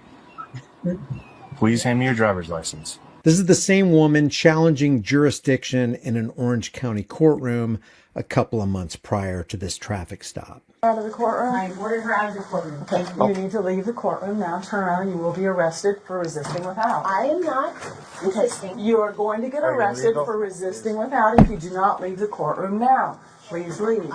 She's being nice with here challenging jurisdiction. Yes. Please leave. Just leave. Do you want to end up going to jail? Just come this way. I'm here challenging jurisdiction, and I'm standing in my rights. Okay, you're going to be arrested for resisting without. I have been given an order by the judge. I'm here challenging. I've been given an order by the judge, and because I'm an order follower, I'm going to put my hands on somebody who hasn't committed a crime, and I'm going to carry out the judge's order. This is Okay, so what do you think about what's going on here where she's challenging jurisdiction? We don't know the circumstances. First of all, people don't know what to do when they go to court. And because they don't know what to do when they go to court, they do the wrong thing invariably. Okay. Now, she's right to challenge jurisdiction, but there's a way to challenge jurisdiction. Okay. Not the way she did. Now, your audience has to understand, in our opinion, and our opinion is pretty reliable, okay, because it's based on fact and truth. Our nation and those who lead our nation and those who act as politicians throughout this country, federal, state, and local, are evil beings. These people in this courtroom are evil beings. The judge is evil. And just as that commentator said, the others are evil for following the orders of an evil being. And that's what happens in society. Society follows the orders of the evil being who gives the orders. Therefore, it's an evil society. Okay? And people have to wake up to that fact. They haven't woken up to the fact that they're ruled by Satan. They're ruled by demonic entities. Okay? Now, we discussed this briefly before. I'll mention it briefly again. Every legislature in this country makes unconstitutional rules, laws, regulations, all of them. Okay? The judge invariably signs those unconstitutional laws, statutes into active law. And then the legislature that just committed treason and the judge that just committed treason now expects the judicial branch, okay, to commit treason. And in every state of the union, the judicial branch commits treason along with the legislature and the executive. Therefore, we have zero constitutional governance in this country, and the people don't get it. I just wanted to inject something. He meant the governor signed it into law. Yes, not the governor, judge. the governor. And I want to say something about this specific situation. Now, I have no context, so I don't know what the woman is challenging. But if I had been in her stead, if I was standing there and I wanted to challenge jurisdiction, and some order follower comes up to me and says, you have to leave, I'd say, on what authority? What lawful authority, what constitutional authority are you claiming to say that I cannot speak my piece in this court? Is this a court of law? Did you take an oath? Let's start it off the bat. And if the judge issued an order, I want to know what that order is predicated upon. What facts and law brought the judge to the conclusion to write this order? See, you can't just go there and stand there like a wooden Indian saying, I'm standing on my rights. Okay? We've seen people try this in the past 30, 40, 50 years ago because they didn't know where to take it. They knew they had to do something, but they didn't know how to express their rights and articulate them. And had she been able to do that, maybe she could have turned this around. The same thing with the policeman stopping her. And this is where it can be dangerous. The fellow said it can be dangerous to exercise your rights. Yes. Yeah. If you don't know how to exercise your rights, it can be dangerous because you have to speak truth to this guy who's representing the authority of the so-called state or the city or town. That's a good point. Good point. And we're going to hear more about that on Friday, an example of that. All right, let's see. The same kind of person who made you wear a ritualistic shame muzzle during Convid 1984 by George Orwell. And this is the same kind of law enforcer who will initiate the techno tyranny that is being set up against us by Palantir and Flock Safety. Jurisdiction. I'm a living woman. I'm not an entity. Okay. She has ordered you out of the courtroom and you're refusing to leave. We'll check back with this later, but for now, how about we see if the traffic stop goes any better for the woman? I've asked you 3 or 4 times now, okay? Please hand me your driver's license.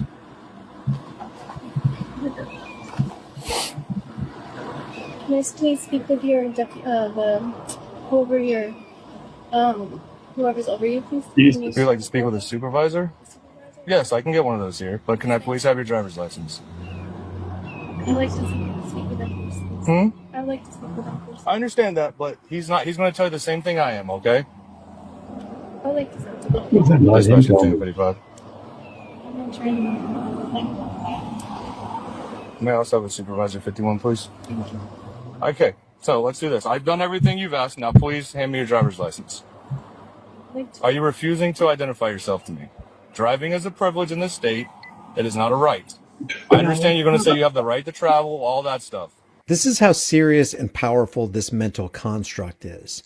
It's almost as if the cop belongs to a particular church with a particular set of beliefs, and she belongs to a particular church with a different set of beliefs. Each of them wholeheartedly believe the things they're espousing. Now, the person who wins is the one who has the most power, the most force, the most resources. And more importantly, the most favorable perception from everybody else, because the majority of people just go along with what cops and lawyers and Supreme Court justices and district judges and politicians say. You got to admit, This is such a great point that he makes.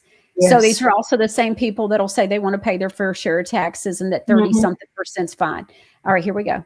Have been indoctrinated for the majority of our formative years, the 15,000 hour public fool indoctrination program that says you need to submit to your authorities. And when you submit to them, then you've done good. If you go against the grain, if you question the officials and the authorities, then you have done bad and you deserve to be punished. That is the religious government system we find ourselves living in. And that's why we've got these clashes right here. Okay, but driving on the public roadways is a privilege. By that privilege, you have to have a driver's license with you. So I'm asking you to give me your driver's license. Is that true? Is it a privilege? No, it's not a privilege. It's a right. And there are Supreme Court cases upholding that right.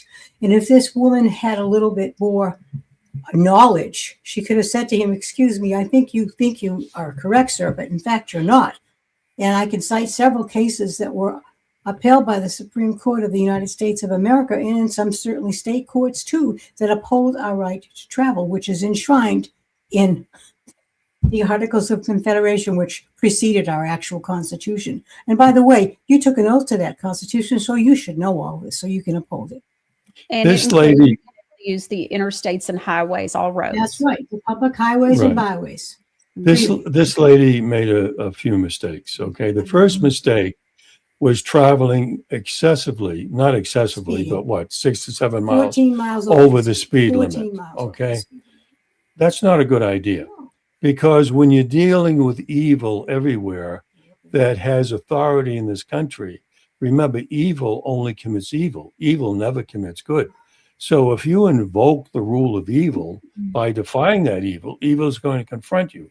That was her first mistake. Her second mistake was that she had some type of diplomatic passport. And, you know, this sounds like a David Strait thing, okay?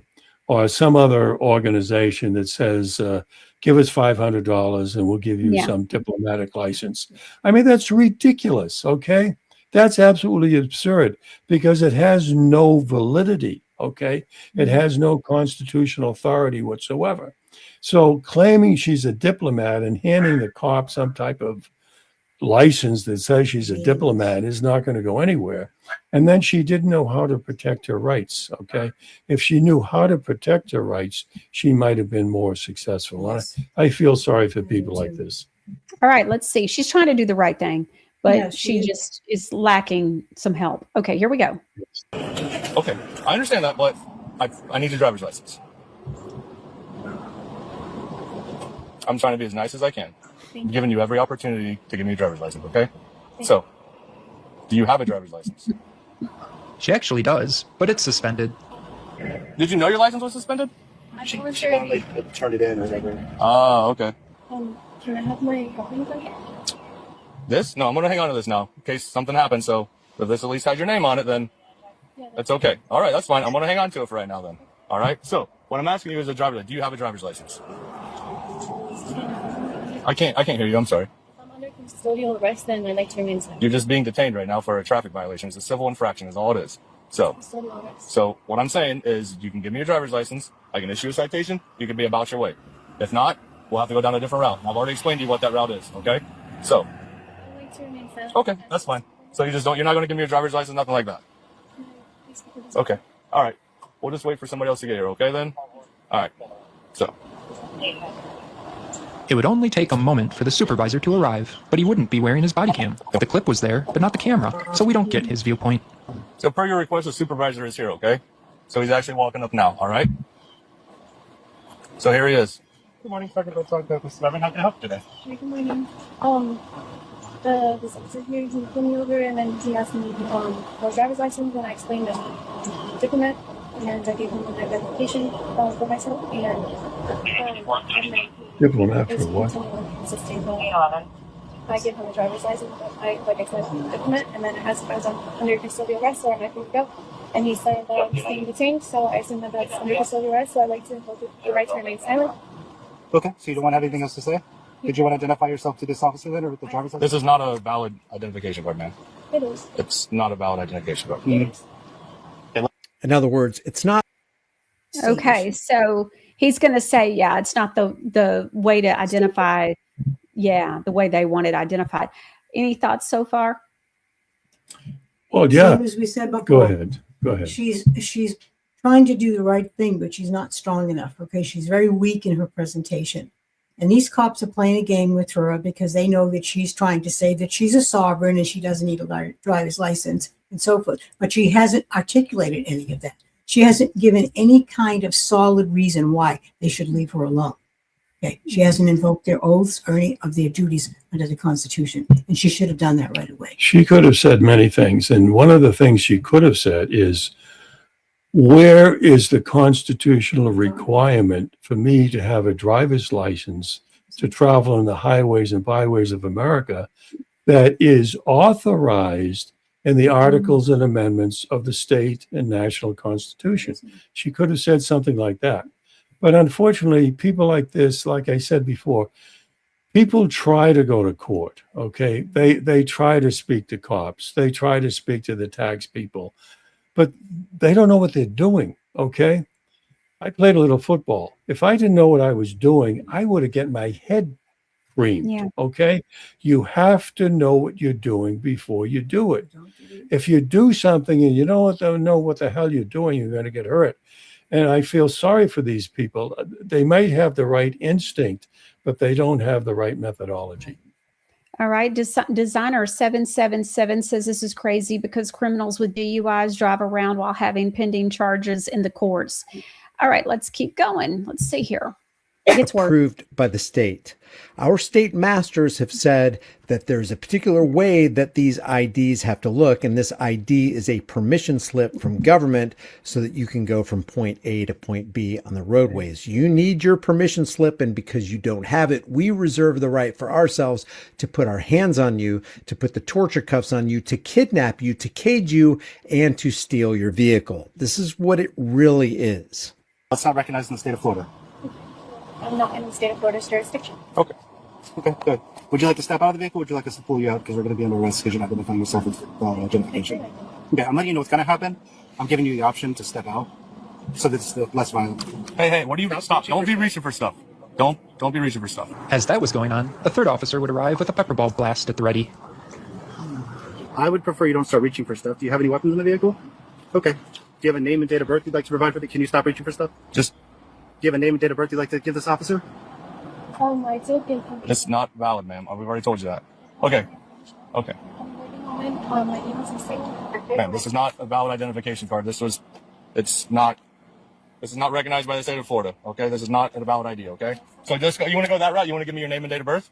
What if we had all the power? What if we had more resources than they did? What if we were actually the masters and they were actually the servants? And then we could say, I don't recognize your authority. And hey, if you want to go that route, I will have to pull you off to the side since you are harassing me, since you have interfered with my life. I'm going to go ahead and call some buddies who are way more powerful than you and your buddies, and we're going to take care of this situation because you are actually committing a crime against me. Whereas, let's be honest, this woman is not committing a crime or infraction or creating a victim from anyone out in the public. 14 miles an hour over the speed limit. Okay. Did she place any life in danger? Was there any property at risk of being damaged or stolen? If the answer is no, then there is no victim. Anybody could flag her down and say, hey, just want to let you know, you're not driving too safe. There are kids in this area. If you go around some certain bends and a child is in the road, you're not going to give yourself enough time to slow down. Have a good day. But they can't do that. They got to put their hands on, they got to initiate violence, and they got to perform as state functionaries. Ma'am. I'm not a very patient person in general. I don't really need to be because we've given you opportunity to provide this information and you're basically saying you don't recognize it. So we can either ask you to step out of the vehicle or I'm going to pull you out of the vehicle, and I have no problem with that. And you'll be under arrest. Okay? So to save the heartache of maybe even breaking this window, because we don't want to have to do that either, you can step out of the vehicle and save yourself some trouble. That's extortion when that has escaped the lips of a man with a gun who's around a bunch of buddies with guns. This is armed extortion. This could go one of two ways for you. You know, you can step out of the vehicle, or we can break your window and drag you out of the vehicle. What do you think about that part, Jack?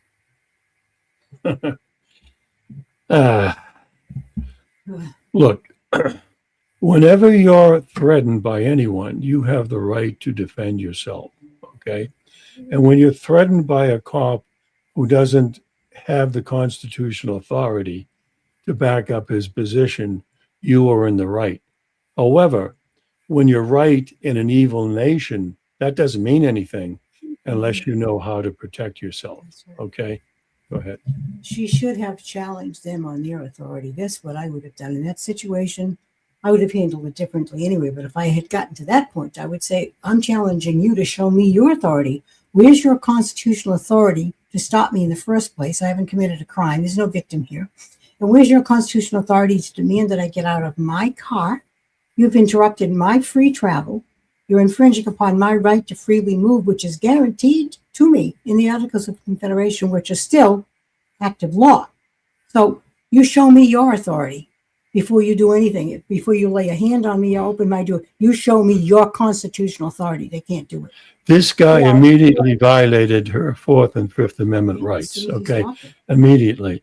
The Fourth Amendment says you have the right to be secure and safe in your persons, houses, papers, and effects, okay?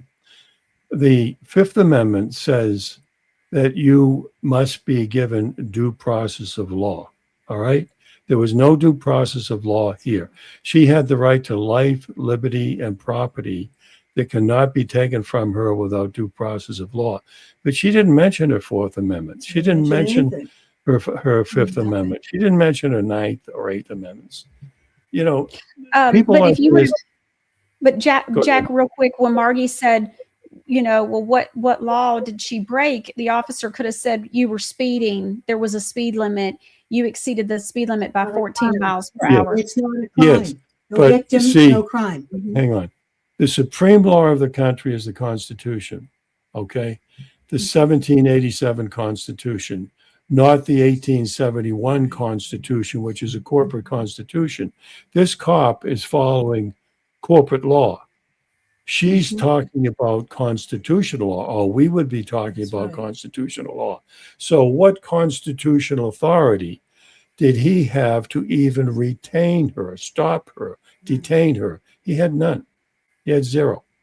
And if more people would speak like this and not challenge, okay, not get into a fight, into an argument, but as if you are, you know, in a business meeting or in a courtroom, just speak in normal language and speak calm and polite, but direct, and enforce your rights, and ask him to show his constitutional authority for his actions.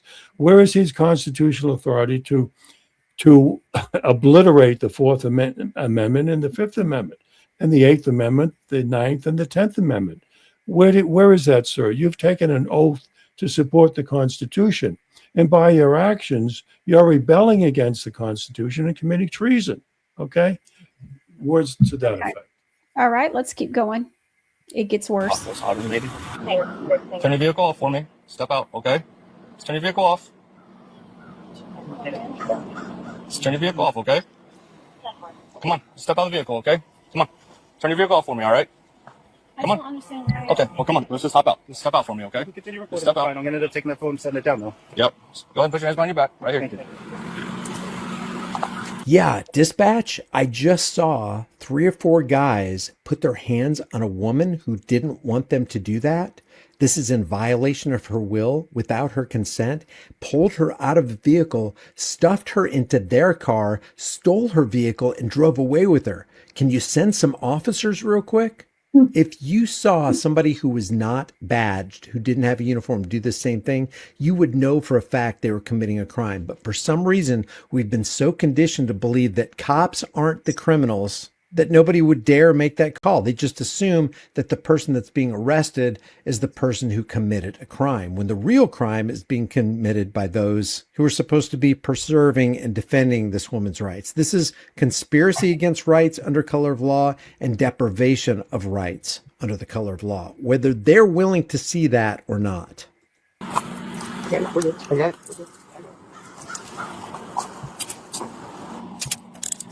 Who's committing the violence here? Who's initiating the kidnapping here? Who is violating consent here? Why am I being arrested? Let me explain it to you. Okay? No, I mean, that's not a crime. I didn't do anything. You refuse to recognize the state of Florida's authority over whatever your consent is. The state of Florida doesn't require a driver's license to drive a motor vehicle or travel in a motor vehicle, whatever verbiage you'd like to use. Come back here for me. I'm providing law. You're driving. So any bumper for me, okay? Sit right here. I don't Lean against your car. I just explained that to you. Which words did you not understand of that sentence? I don't understand why I'm being arrested. Okay, so the part where I just explained it to you, where you're driving a motor vehicle and not having a valid license in the state of Florida, besides your reasonings for not recognizing that law and authority, is there any other reason why you may not understand that sentence? I'm not in that jurisdiction. I'm in Okay, besides that, because I realize you don't recognize our jurisdiction.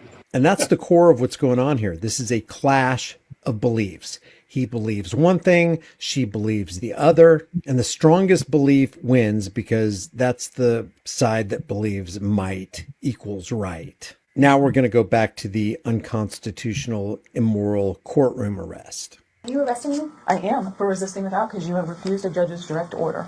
She does not have jurisdiction over me. That is your choice. No proof is with her jurisdiction over me. Okay. Because if you don't recognize the jurisdiction, you're not going to recognize the law, and you're not going to understand why you're being arrested. And I can't explain it to you. I didn't injure anyone. But we didn't say you did. I follow God's law, the Bible, Okay. common law. That's what everything is based off of. His God. I'm just going to have her hang until Angie gets here. I'm not going to put her back in y'all's car because we haven't had her down or nothing yet. So as soon as she gets here, all right?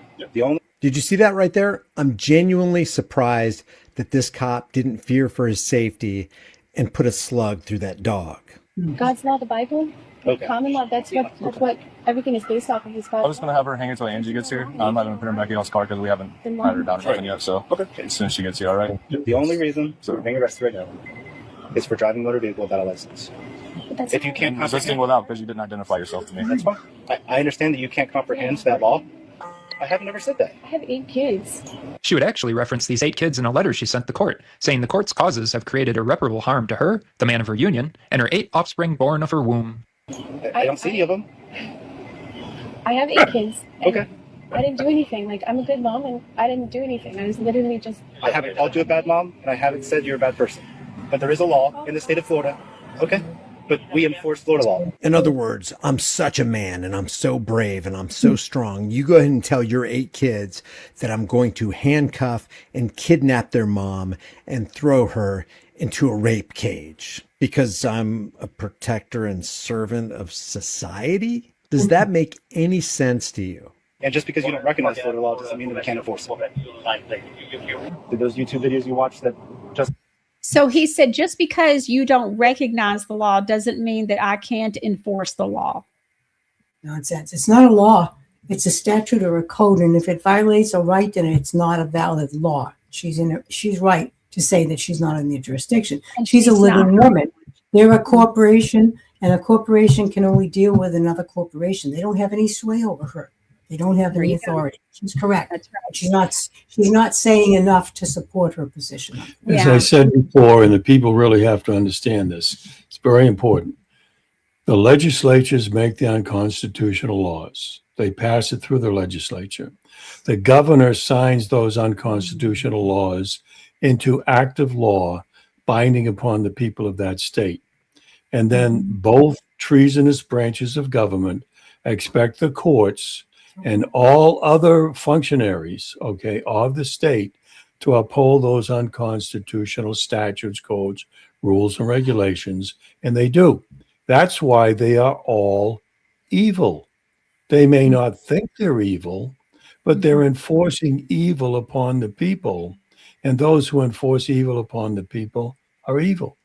They're too stupid to figure that out.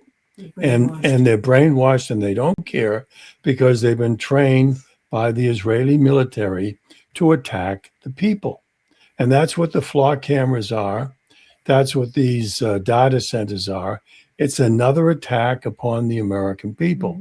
And I'm glad to hear that one group stopped the flock cameras, and I understand a few groups have. And it takes a lot of people in any community to stop these data centers combined with the Constitution, because you can have all the support you want in a community. If you don't have the Constitution, you might not win. But all right, here we go. Popular support with the Constitution can win. All right, here we go. Provide everything you're thinking of. Cover this part? Or did they just fast forward to the court where everything got dropped and magically went away? This is biblical. Oh. I don't remember motor vehicles covered in the Bible. It's been a while since I read it, though. Imprisoned is biblical. Being imprisoned for following God is biblical. Okay. How about that part in the Bible that says, do unto others what you would want others to do unto you? But this officer is so steeped in statism, he would probably say, well, if I ever break a law, I want the law to be enacted against me, and I should be punished for breaking the law, even though these guys. And those are the same people that want to pay their fair share of taxes. Right. Just so we understand. And there are a lot of them in this country. Yeah, and the speed limits are for our good. Okay, here we go. Guys break the law all the time. They're constantly speeding. They're constantly engaged in distracted driving. They're constantly driving without their seat belts. So maybe with the measure you use, it will be measured to you applies here, officer. Do you believe in the Bible? Sure. And I've read it a couple times. And so I don't remember motor Here's the vehicles. thing: you're not being arrested for following God. You're being arrested for refusing to identify yourself to me. That's why you're being arrested. Okay. I'm standing on the truth that I'm following God's law and not people's law. And So you're being arrested for not showing your papers. In other words, ma'am, you were being arrested because you didn't show me and my buddies your papers. And because we're order followers without a conscience, doing what we're told regardless of what is right, we gotta kidnap you. That's just how it is. We're not judges, we're not executioners. We're simply abiding and enforcing the laws that we're employed to do. you're Okay? enforcing Satan's law. She sent another letter to the court referencing multiple Bible verses, such as Ephesians, Daniel, Luke, Colossians, and Romans. So remember when I Colossians. Isn't that Colossians? told you that driving is a privilege in the state of Florida? It's not a right. So in the state of Florida, it's a privilege. God said subdue the I don't earth. think God talked about driving vehicles. God said subdue the earth. Do you know what that means? To do the earth. Subdue the earth. He means to travel over the earth and to be. You can travel all over the earth all you want. You just can't travel in a motor vehicle. You can travel by plane, train, horseback, bicycle, scooter. But to travel on these roadways in a vehicle, it is a privilege. The state of Florida pays for these roadways. The municipalities pay for these roadways. That's it. No. A significant component of federal and state roadway funding comes from fuel taxes and property taxes. So since she is helping to fund the roadway she travels on, it is not just for you to interfere with her travel. I mean, if you just want to look at it through the lenses of morality. But I know some of you don't. You just want to applaud tyrants. Travel on these roadways in a vehicle, it is a privilege. The state of Florida pays for these roadways. The municipalities pay for these roadways. That's it. That is, you can travel. You just can't travel in a vehicle. That is driving. And you. Are they just shooting from the hip here? It seems like they're just shooting from the hip. They're making it up as they go along. They're trying to justify their actions. Condescending to her and condescending and shaming her. They're trying to shame her for standing up for her rights, which is what a lot of them do. They try it anyway. Now, this woman was very lucky that she didn't get manhandled and raped. And that's happened to a lot of women, okay, of all ages that have been arrested by cops forever, okay? And I should think the women would be outraged, but they're not. The American people aren't outraged. All right, let's keep going. Almost Cannot done. drive on our roadways unless you abide by the laws. It's that simple. Okay? You can travel. You have the right to travel. You can travel to a different city, a different county, a different state, all over the United States, but just not in a vehicle unless you do it the right way. Do I have any due process to have someone? You will have all the due process you want. I am a huge fan of due process, okay? Nope. Nobody's going to come pick this up. I'm a huge fan of due process. Ask him. That they violated right away. Due process. Right away. I mean, this is just so ridiculous. All right, here we go. Says the guy who's taking away her freedom, carte blanche. being arrested, so your vehicle is going to be towed, incident to arrest, okay? Your vehicle is going to be towed and it's going to be inventoried. The due process will come when you at your time in court, okay? That's when your due process will come. But it's not mine. The vehicle's not yours? Then the registered owner can come pick it up. That's fine. Then can I call them? We will notify them, yes. What is their phone number? 321. Hold on 1 second. Will you hold this for me? I got your notice. All right, appreciate you. After getting the RO's phone number, a female officer would conduct a search of the woman's person. All right, this is Officer Quintero. She's going to go ahead and search you real quick, okay, before we put you in the back of a vehicle, all right? So she's going to go ahead and do that. Yeah, it's you. I'm not going to take your property. I'm just going to inventory your vehicle. Lean against the car, please. Hey, lean against the car. Where are you going? He's going to search you regardless. I'm just inventorying it, that's all. You didn't have time to put your license plate on? This isn't my vehicle. Oh. Papers, water bottle.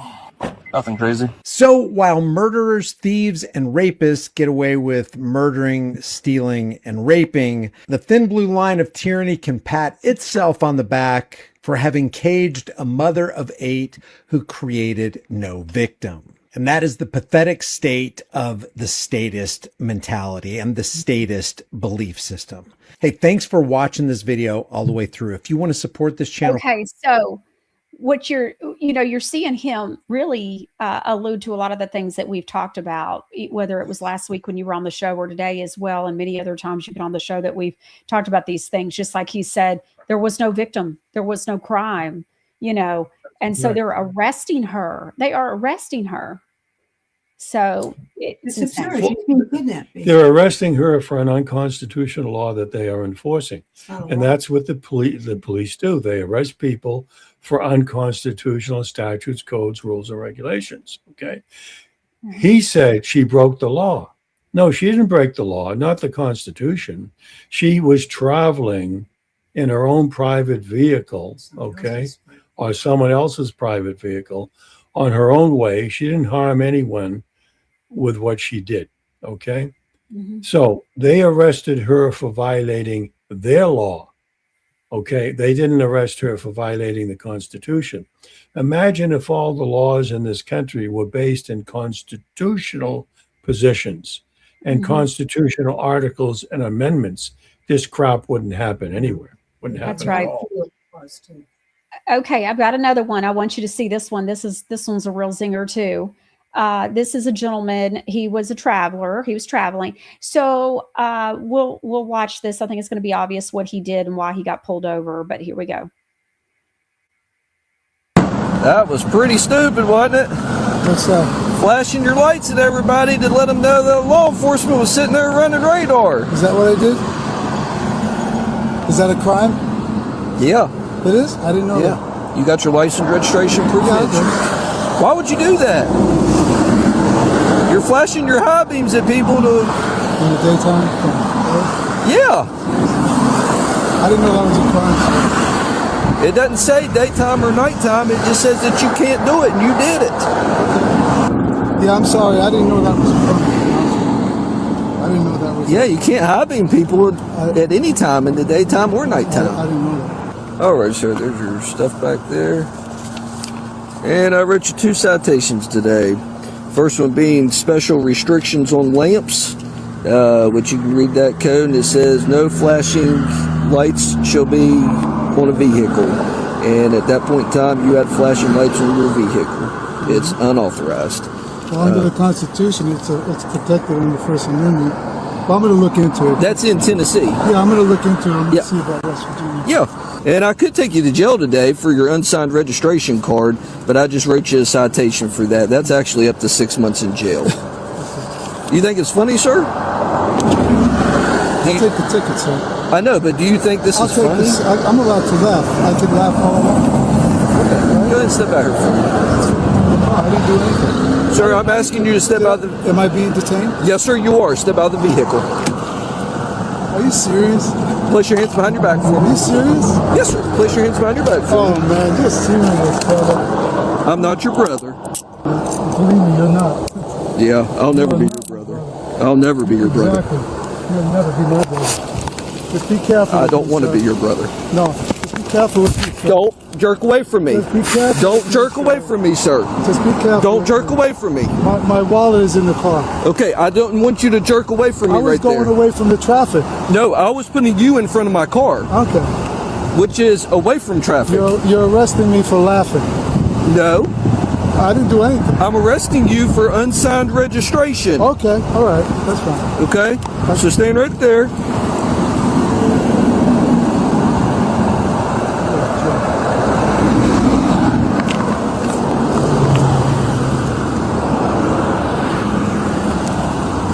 Do you have any weapons in the vehicle? I have no weapons.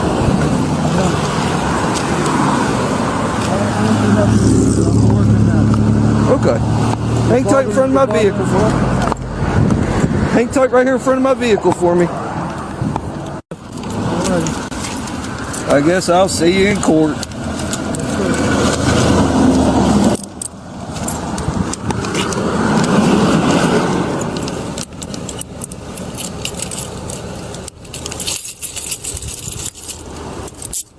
Alright, ticket still stands there. Special restrictions on lamps. Unsigned registration card. I gave you till the 23rd of this month to contact the magistrate. Phone number's on your copy there. Once you contact them, they can tell you how to take care of it. Okay. Alrighty, sir. Be safe.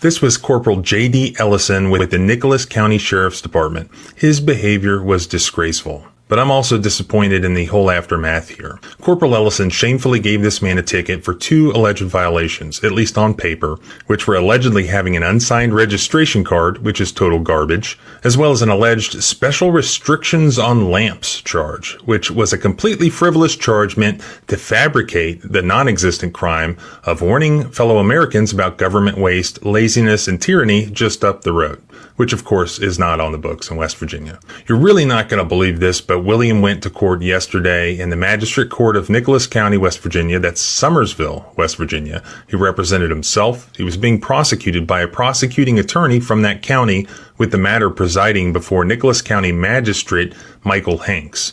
I'm really shocked to tell you that Magistrate Hanks convicted this man of the alleged crime of special restrictions on lamps. He did dismiss the bogus charge of having an unsigned registration card because it's thankfully not even on the books anymore, which, by the way, was the offense for which William was placed in handcuffs if you watched the video. Between the prosecutor and the magistrate, which of those great legal minds thought it was a good idea to convict this man of special restriction on lamps?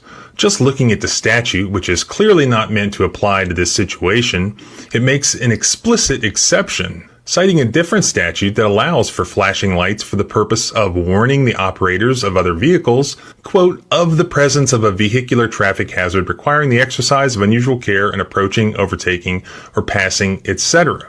I mean, really? Come on. To illustrate the absurdity here, if a driver sees a deer in the road and wants to flash oncoming traffic with high beams, Officer Tackleberry over there can charge and convict that person of violating the state law on having special flashing lights? No, he can't, because warning other drivers is literally accepted in the statute. Moreover, when done as an expression of First Amendment rights, it would have the added protection of the Bill of Rights. So it's not a crime, nor is warning oncoming drivers of a speed trap. But since Tackleberry disagrees with the West Virginia legislature about that, and he thinks that he knows better, he's just going to pretend. And then on top of it, he pulls William, who is clearly a victim here, out of his car and places him in handcuffs for allegedly laughing. Are you kidding me? Really? I mean, how many First Amendment violations occurred there? How many Fourth Amendment violations? As I explained in the prior video on flashing lights, where police officers seek to retaliate against drivers for warning others of a speed trap, they're in fact violating the Fourth Amendment because they're detaining an individual in the absence of reasonable suspicion of a crime. Not only did Corporal Ellison detain William here, but he took him out of his car and literally put handcuffs on him, and then arguably engaged in a use of force against him, in my opinion. It probably wasn't the use of force that his heart truly desired as a dyed-in-the-wool, jackbooted thug, but it was a use of force nonetheless, one that also violates the Fourth Amendment. Okay. All right. So, Jack, Margie, what do you think? He did a really good job of articulating what happened there. That officer was obnoxious. He absolutely was. Those were two bogus administrative, and one of them wasn't even current any longer. Neither of them is a crime. Okay. He had no right or authority to take that man out of his car. He was just showing off a little bit, trying to scare him, so to speak. And the fellow should never have been convicted in a court of law. And I bet he didn't advocate for his rights, because if he had done so, then he would have not been convicted. We would have, if we had been in that situation, we would have sent an affidavit to that jackbooted thug who thinks he's a police officer and expressed to him how many times, specifically how he violated our rights guaranteed in the Fourth and Fifth Amendment and the First Amendment, because he was cited for laughing, excuse me. And then we would have made sure that he knew that by his failure to rebut our affidavit in kind, addressing each charge that we laid, would be his tacit admission to those charges. And 9 times out of 10, when that happens, the police officer doesn't show up at court. So when the police officer doesn't show up at court, we immediately move for dismissal, because pursuant to the Sixth Amendment, we have the right to confront our accuser at every stage, including whether it's an arraignment, preliminary hearing, what have you. And the judge would say, okay, you're free to go. It really, I don't mean to make light of it, because this could really upset somebody and wreck their life. Mm-hmm. It could have devolved into an even worse situation than it was. I think the cop was just trying to best him prove a point. But we have heard of situations like this where the police were really extreme, and they punched a guy and knocked him to the ground. Killed him. And sometimes people have been killed or badly injured because something like this escalated and got out of hand. So I think the fellow was right to remain calm. I wish he would have expressed his rights a little more openly and succinctly. But I think the traveler was right in being calm, because that police officer was looking for a fight. He was looking for a chance to beat on him. As far as I'm concerned, the bottom line in all of this is, when a problem occurs, if the people don't take immediate resolution to stop that problem, the problem escalates and grows. And that's what's happened in our country. All of these problems have escalated and grown enormously, so that we are now living in a tyranny. It's an open tyranny. And the tyranny, the ones who are committing the treason, do it openly. They don't hide it anymore. They haven't been hiding it for years. Because if the people don't stop it, it will continue. Plus, remember, the jurisdictions are always looking for money. So when the cops are out there, they're begging people for money, okay? They don't care about their rights. They don't give a damn about their safety. They're begging them for money. And then when you add the Israeli component in here, Israel has no mercy on anyone, okay? And they've taught the American cops and the ICE. I mean, look at ICE, my God, they're killing people left and right. Now, if ICE were killing the right people, meaning the drug cartel and the criminals, I would applaud ICE. But I'm not applauding ICE for killing Renee Gold. Was that her name? Renee Goodman. Well, and that other I mean, some of the drug traffickers are the CIA. So yes, that's they a are, different of course. story. Well, it's because, that's their business. Let's face it. So they don't kill their own. Okay, that's the way it goes. Yeah. Lot going on there. Okay. I appreciate you both being here and weighing in on these. I had some more things, which is, how it goes. So we only get through so many things in a show.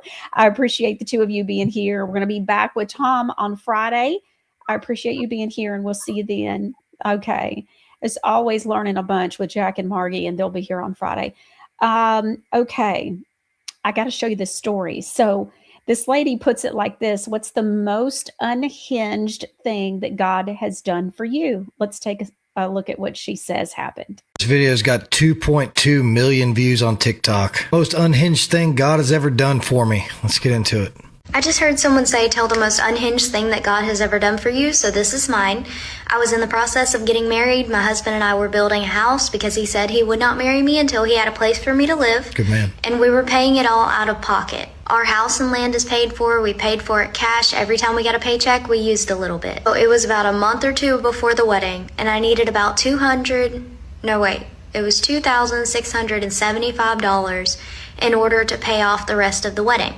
So I went and sang at a friend's church, and they asked me to come back and lead worship the next week. That next week, whenever I came back to lead worship, service was over and everything, and I was literally about to leave. And this man and his wife came up to me and they handed me an envelope. And I was like, what is this for? And the man said that him and his wife raised cows, and every year, the very first one that they sold, they would keep the money and they would pray about it and give it to whoever God said to give it to. And they said that this year they had kept the check longer than normal because God didn't tell them who to give it to yet. And then I walked into church and he told them to give it to me.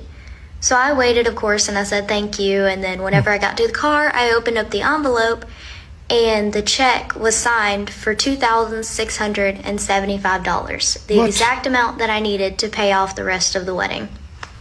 Won't he do it? I mean, if the money was off, if it wasn't the exact amount, then that would be one thing. But since it was the exact amount that she needed, $2,675 in an envelope to help pay off the rest of her house, is just amazing. That's just God tapping her on the shoulder saying, I'm here. Keep the faith.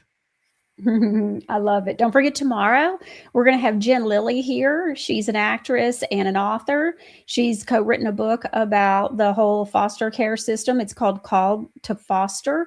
And she'll be here tomorrow to give us kind of an insight as to what's going on here in the American foster care system. I'll see you right here next time on The Michelle Moore Show. Ever read the ingredients on your everyday products and think, wait, is this shampoo or a science experiment?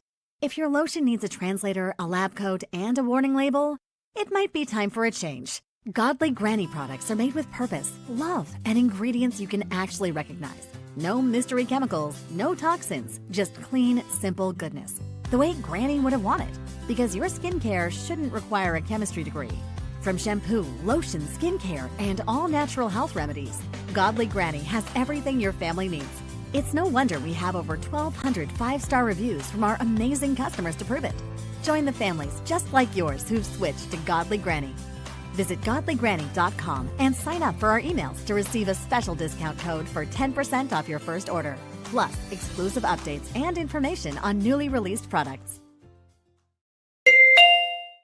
Universal Coin and Bullion is my partner for gold, silver, rare coins, and precious metal IRAs. For over 30 years, they've helped more than 500,000 customers and completed over $2.6 billion in precious metals transactions. They're offering callers 2 1-ounce American Silver Eagles and a 1/10-ounce American Gold Eagle at actual dealer cost.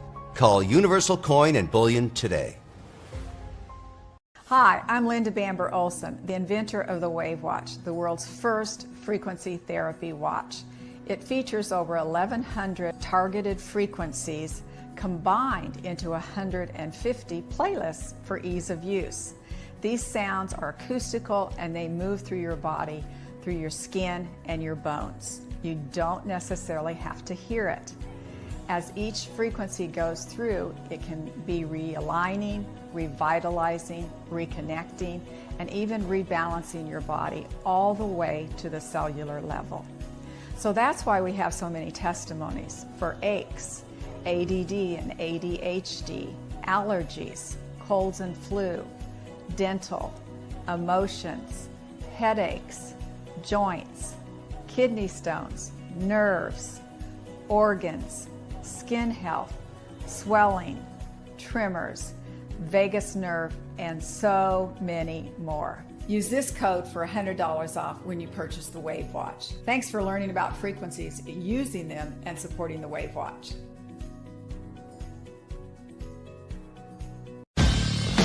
For Michelle's social media links, go to MichelleMooreShow.com.